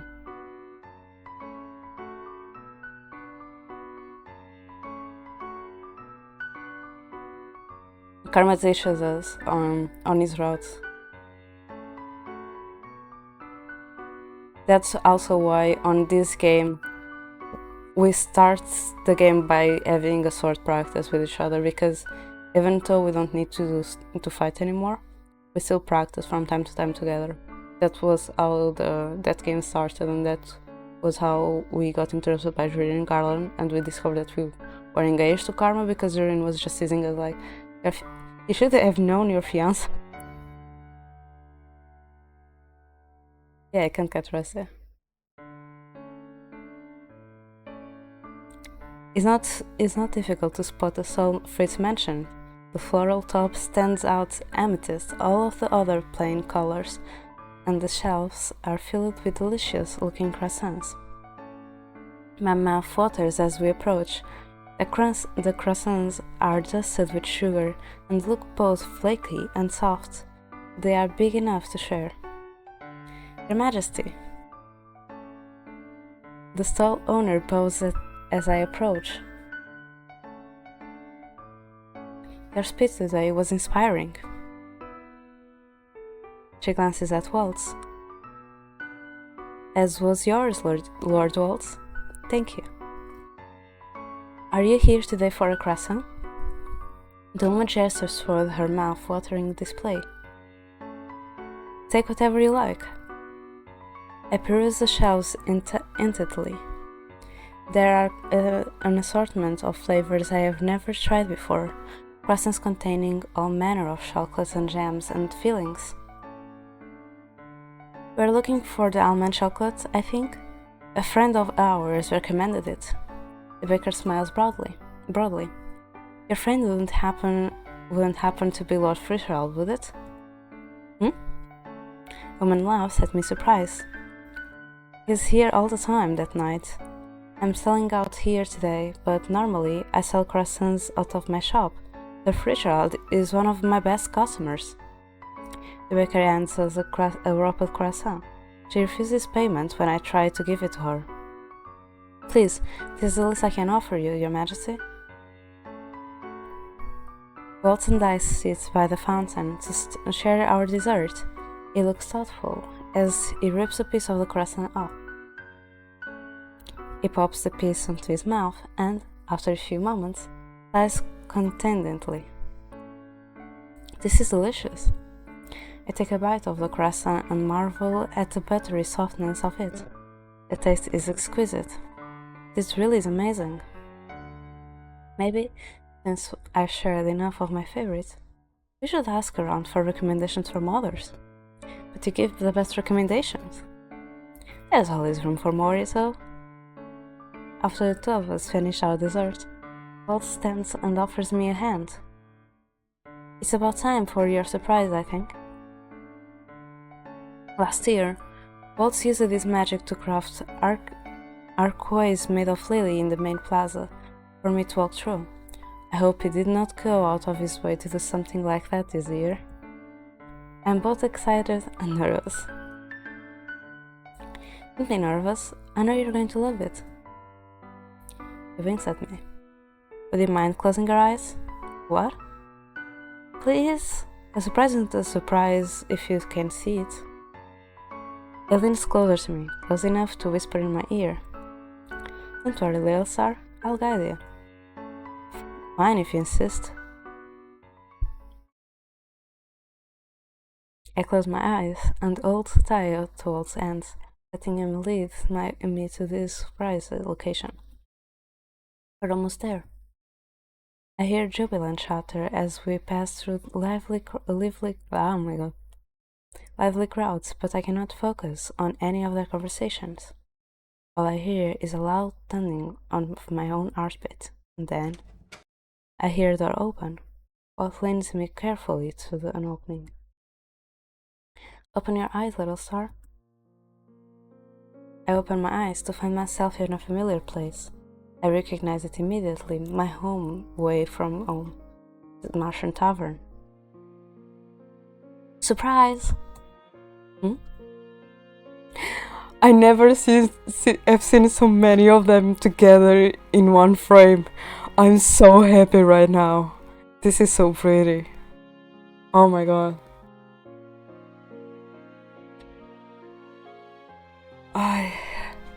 I am so happy to live this at last. Oh my god. Oh, Mary. Garland proposed to Julian. They are also engaged.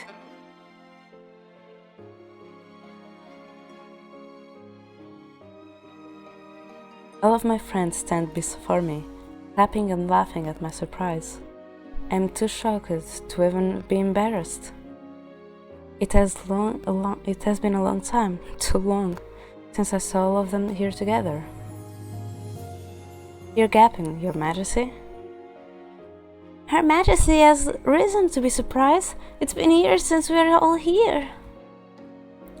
The last time we were, our lovely queen was but a princess. And now she's the most powerful woman in all the lands.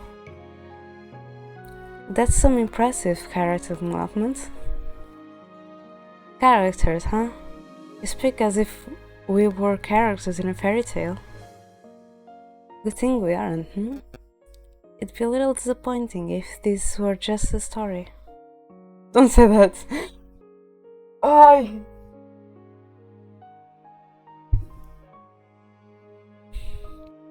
It would make a good tale for Bart though, wouldn't it? Alt wraps an arm around my shoulders and pulls me closer. Surprised, Diana? I don't understand. What are you all doing here?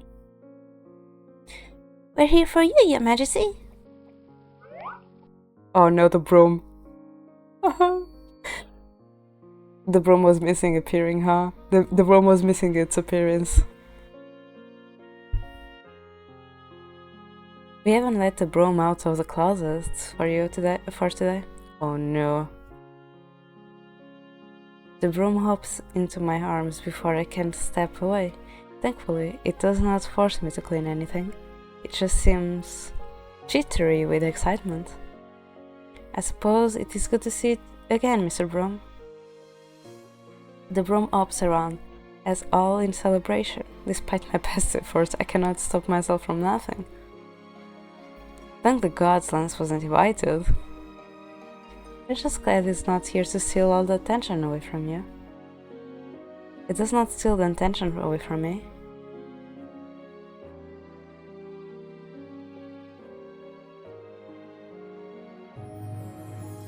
You're clearly in denial, Prince. Sure, small one. What did he just call me? You learned that with Waltz. Oh, tiny lord, I wouldn't... Comment on my weight one more time, and I'll smash a chair over your head. You will not. Anis approaches and takes my hand as the banter continues. It was all suggestion. I thought you might enjoy a dinner with friends for a change of pace. Friends. The word makes my eyes fog with tears. Once upon a time, I did not have friends. Now I have many of them, and I'm so incredibly grateful for all of them. I made their favorites for tonight. I hope you like them. And he suddenly looks nervous. Your Majesty? I realize I'm crying in earnest now. Walt sweeps a stray tear away. You okay, little star? Everything about this is perfect, Waltz. Good. I'd like to think I know you pretty well. I turn back to Anis. Please, Anis, I would love dinner. Anis claps her hands together and raises her voice, loud enough for everyone to hear. Dinner time! Everything is on the house, including the hot chocolate. As everyone cheers and follows after Anis, I turn to Waltz. Thank you, Waltz, for everything. Waltz pulls me into an embrace. No, thank you, little star. The two of us share a quick kiss beneath the tavern lights before we follow the group into the reception area. Tonight, I forget I am the queen and the Tenebran bearer. Tonight, I'm just Diviana, a girl who is here at the Martian Tavern to enjoy good food and good company.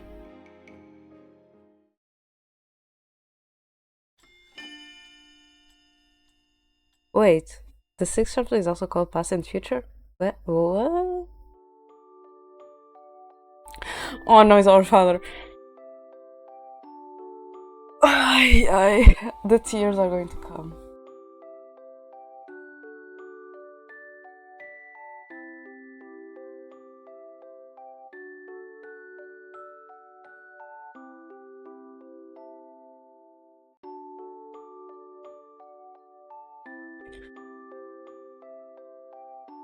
Protect our kingdom. I will always be with you. I still have a long way to go before I can become the ruler Angel needs, but I am proud of my progress. I hope you are proud of me too, Father. I stand before Father's coffin, fingers resting on the majestic statue posed behind it. I angle my head up to look at Father's face, at the likeness forever captured in stone. He looks tranquil. Diana? Waltz still stands by the entrance, where he has been waiting for me. Now I realize he's no longer alone. Hello, dear. Hello, Ophelia. Are you here to speak with father? I can leave if that is the case. No, please, stay. I cast a look back at Waltz. He just smiles and shrugs, which I take is a sign that we still have some time before today's excursion. Ophelia sets a white lily in the coffin. I assume it is from the anniversary celebration a few days back. Hello, dear. You missed a wonderful anniversary celebration last week. I'm sure Diana has already filled you with the most of the details, but I wonder if she told you yet that she recently married. I already told him that? Ophelia laughs. Good. I thought he'd enjoy that story more coming from you. The two of us stand there for a few moments, looking quietly at the stone statue of my father. Ophelia sets her hand on the statue's foot, a forlorn look in her eyes. You would have been so happy to be at your wedding, Diana. I wish I could have been.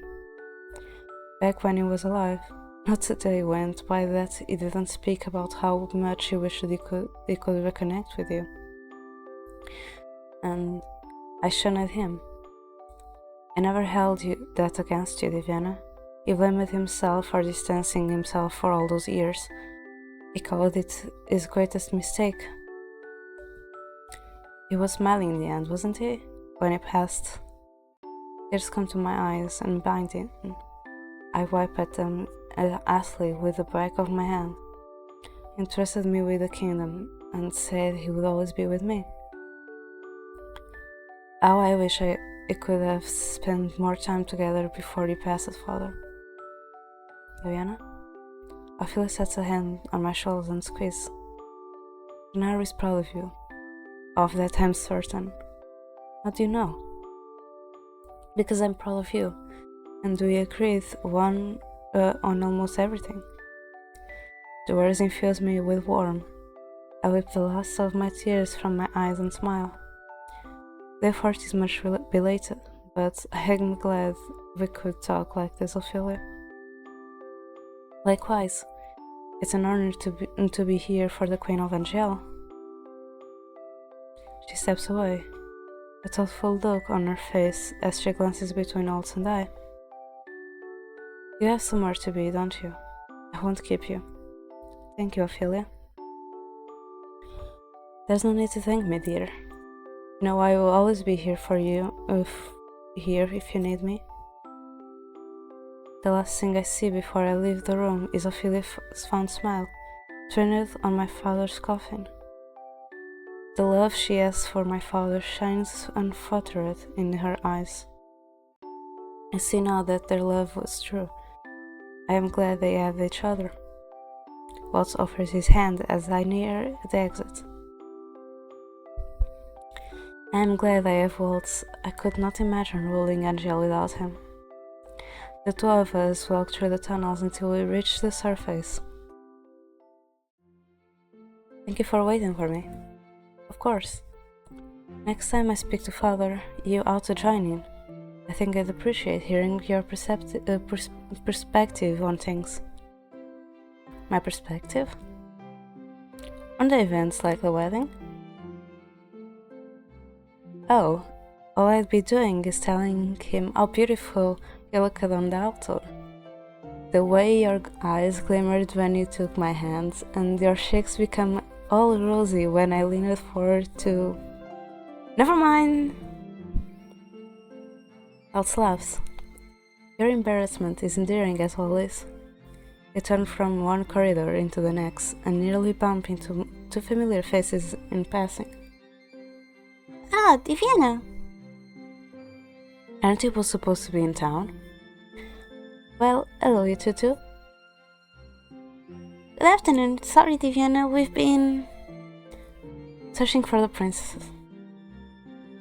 Rod puts an hand on his forehead and sighs. Apparently, they challenge each other for a very serious game of chess this morning.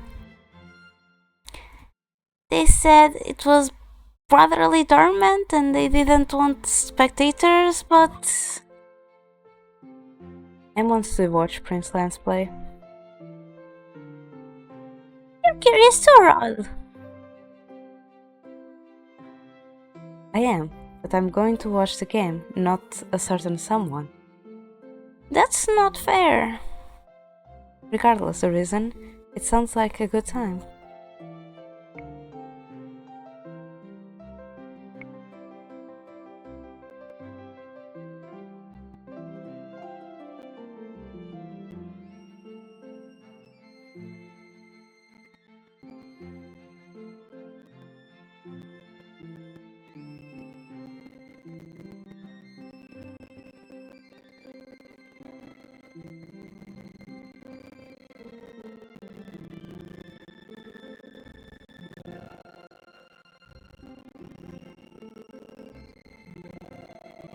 It will be. Do you want to join us? Unfortunately not. It's about time Divian and I set up for our show. Oh well, maybe next time then. I think it will be nice if we all sat down to a game before Rod and I left. Things have been so busy recently that I forgot about Emilian and Rod's imminent depart. For the last few days, the two of them have been preparing to go to Brigantia for a 1-month vacation. They will be gone within the week. When I insisted Ophelia go with them, she declined, insisting she wanted to stay here to help me run things. I would like that very much. Then we'll talk to the princess about it. Emily grabs Rod by the sleeve and tugs him forward. Come, we have to find them before the game ends. Otherwise, you won't be able to cheer on Prince Lance. You'll just have to cheer for Prince Claude to balance things out. Rod releases a long-suffering sigh as Emily lugs him behind her. She turns back only once to wave at us before disappearing down to the corridor. Things are going to be less lively without them here. I agree. Waltz smiles at me. The curl of his lips is alarmingly mischievous. What? I was just thinking how much livelier these halls would be with children.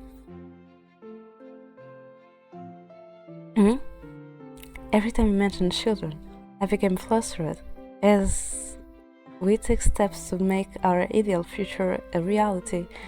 We come closer every day to the possibility of having children, but it will be someday. Well, it's not. Indeed. I am not ready for children, not yet. Waltz is, as always, extremely fair about the situation. I'm relieved he never pushes me to go beyond whatever pace I feel comfortable with. Waltz holds out his arm. I rest my hand in the crook of his elbow and let him lead me into town.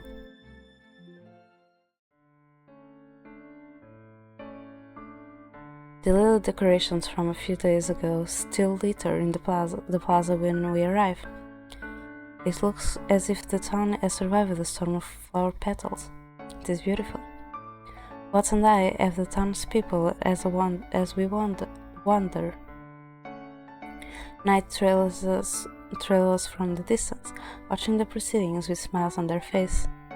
They only pause when someone rushes toward us. Majesty! Of which a familiar face stands before me. Good day, Your Majesty. This witch is one of the candidates who came to speak with me in the throne room about a council position a few days ago. For years, she owned a potion shop in Angel and came to the tavern to discuss important political affairs with Lauren Parfait. Good day, how can I help you? The witch looks jittery, but less so with nerves than excitement.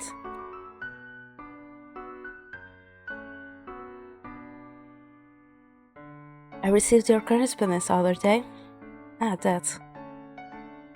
Your Majesty, I am honored you select me to serve on your council.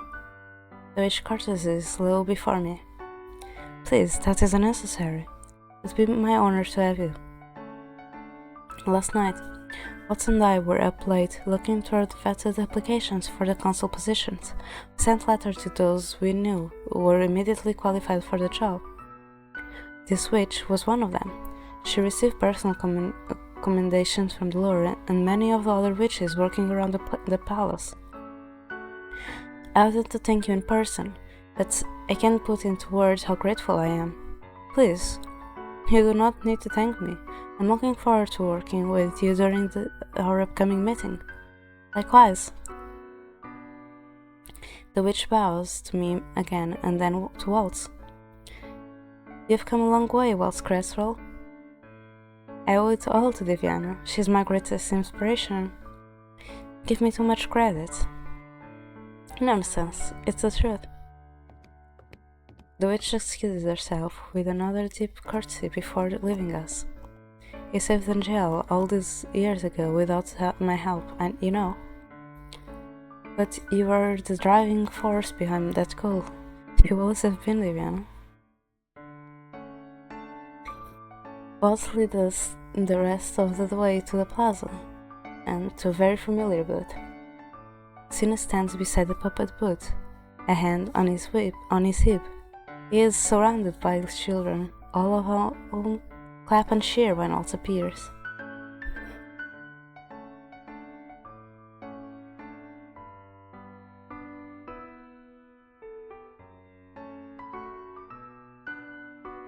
Cine glares daggers at us. You owe me for this. Of course. If you stay through the show, I'll buy you a cinnamon roll afterwards for setting things up for us. Was that not the deal? Fine. Cine us afterwards before turning to join the beginning of together. This is Waltz's performance time. They know what to expect him here at this time on this day. But it has been a long time since I, his assistant, have joined him. Waltz gestures me behind the booth and hands me a puppet as I slide in next to him. You ready for this, little star? I'll follow your lead, Waltz. Then let's begin. Waltz throws back the curtains of his booth and smiles broadly as the audience claps. Hello everyone, I, Waltz, am here once again to share another story with you. Today, I'll be joined by my most spectacular assistant, Queen Diviana, the Tenebron Bearer. There are more cheers and excitement inside the chatter. It has been a while since I joined Waltz here. I hope I do not disappoint. Today, we'll be telling you the story of the witch Queen. A kind-hearted woman who faced and overcome many obstacles. Held up my puppet. It is, embarrassingly, a puppet I made to look like me. Before, Walt used puppets to tell me stories. He thought this would be a great way to help children understand my story. I agreed to help him act out the story, but on the condition he shared his story as well. I watched now as Waltz takes out his own puppet. One I haphazardly sewed to look like him. The two of us worked on them quite quickly during our recent break. They are not the most well-made creations, but they will suffice. This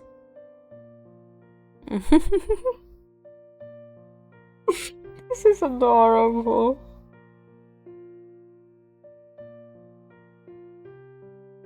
Waltz leans close enough to whisper to me. Don't be nervous, little star. I'm not nervous. Waltz squeezes my hand beneath the booth. Here we go. The story opens up in the palace with a young witch who has just lost everything: his family, his home, his heart. But then the witch meets a princess that helps him find happiness again. Even though my memories of the past are muddy, I find myself speaking clearly and without hesitation during the puppet show. I play my role well enough that people are entranced. But then I realize this is not a role, this is me. For the first time, I'm telling people my story. Many other characters make an appearance in the puppet show, including a snarky witch mentor and a kind fairy with an enchanted broom. It is a long show. By the time we are done, the moon hangs in the sky, and we are using lantern lights to illuminate our stage. And in the end, the witch and the princess lived happily ever after. The response is startling. I look up to see that the crowd is double in size. Over the last few hours, people sit on bench and tables, on chairs, and on the edge of the fountain. I feel suddenly exposed, like I have buried my heart, but I also feel free. You okay, little star? More than okay, I think this might be the happiest I have ever been. Waltz lights toward me, and in clear view of everyone, lays a tender kiss on my lips. Glad to hear it, my queen. And what about you? Couldn't be better. The two of us stand and take a bow. Waltz, the future king of Angel, and I, the queen of Angel, bowing before our citizens. I may be a queen, but I am only here because they have accepted me. I smile as their applause grows louder, until it fills the streets and beats in time with my own excitement heartbeat. I still have a long way to do as a ruler, but with Waltz by my side, I am optimistic about all the good we can do. I glance up at the stars scattered across the ebony sky. Do you see me, father? Mother? I will not stop working to protect the people you cared so deeply about, I promise. Waltz kisses my hand again. It is my final cue. I turn to my audience, my people, with a smile, and I take one final bow. Thank you all for accompanying me on this journey. This feels, oh my god, this being the last route with this ending is just so, it's touching me on the feelings.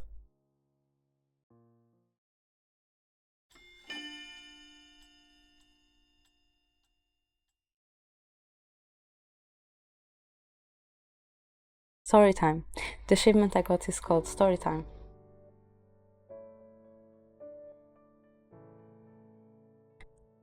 Oh my god.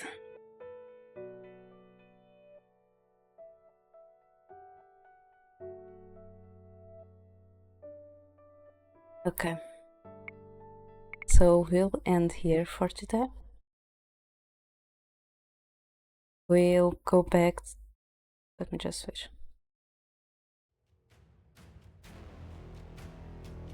Okay, we'll end here for today, and we will go back to this game in 2 weeks to get Waltz's best ending.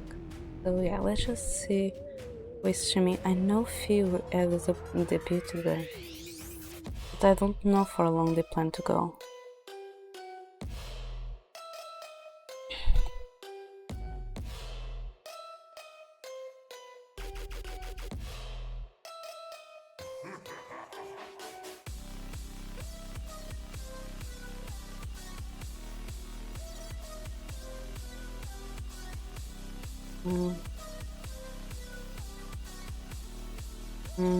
I can read them they are doing the subathon, so I can read them tomorrow. So I see Mary's on, and Mary was here earlier, and she's playing Coffee Talk. So let's send everyone to Mara.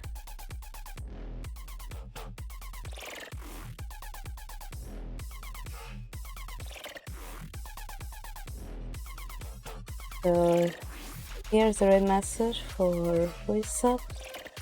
For who isn't sub, the red message will be this one. And raid Mara Ira. Oops.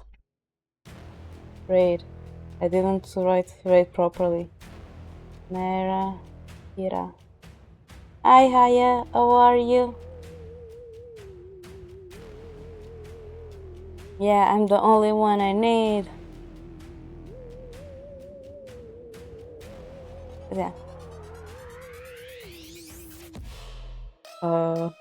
I I hope to see you on Mara's side. But yeah, thank you so much for joining me today. I really appreciate it.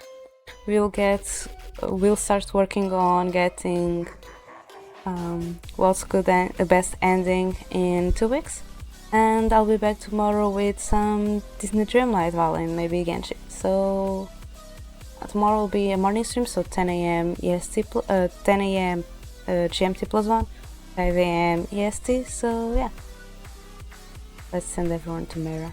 I'm not the only one reading and playing visual novels today. Thank you so much, and till tomorrow. Bye.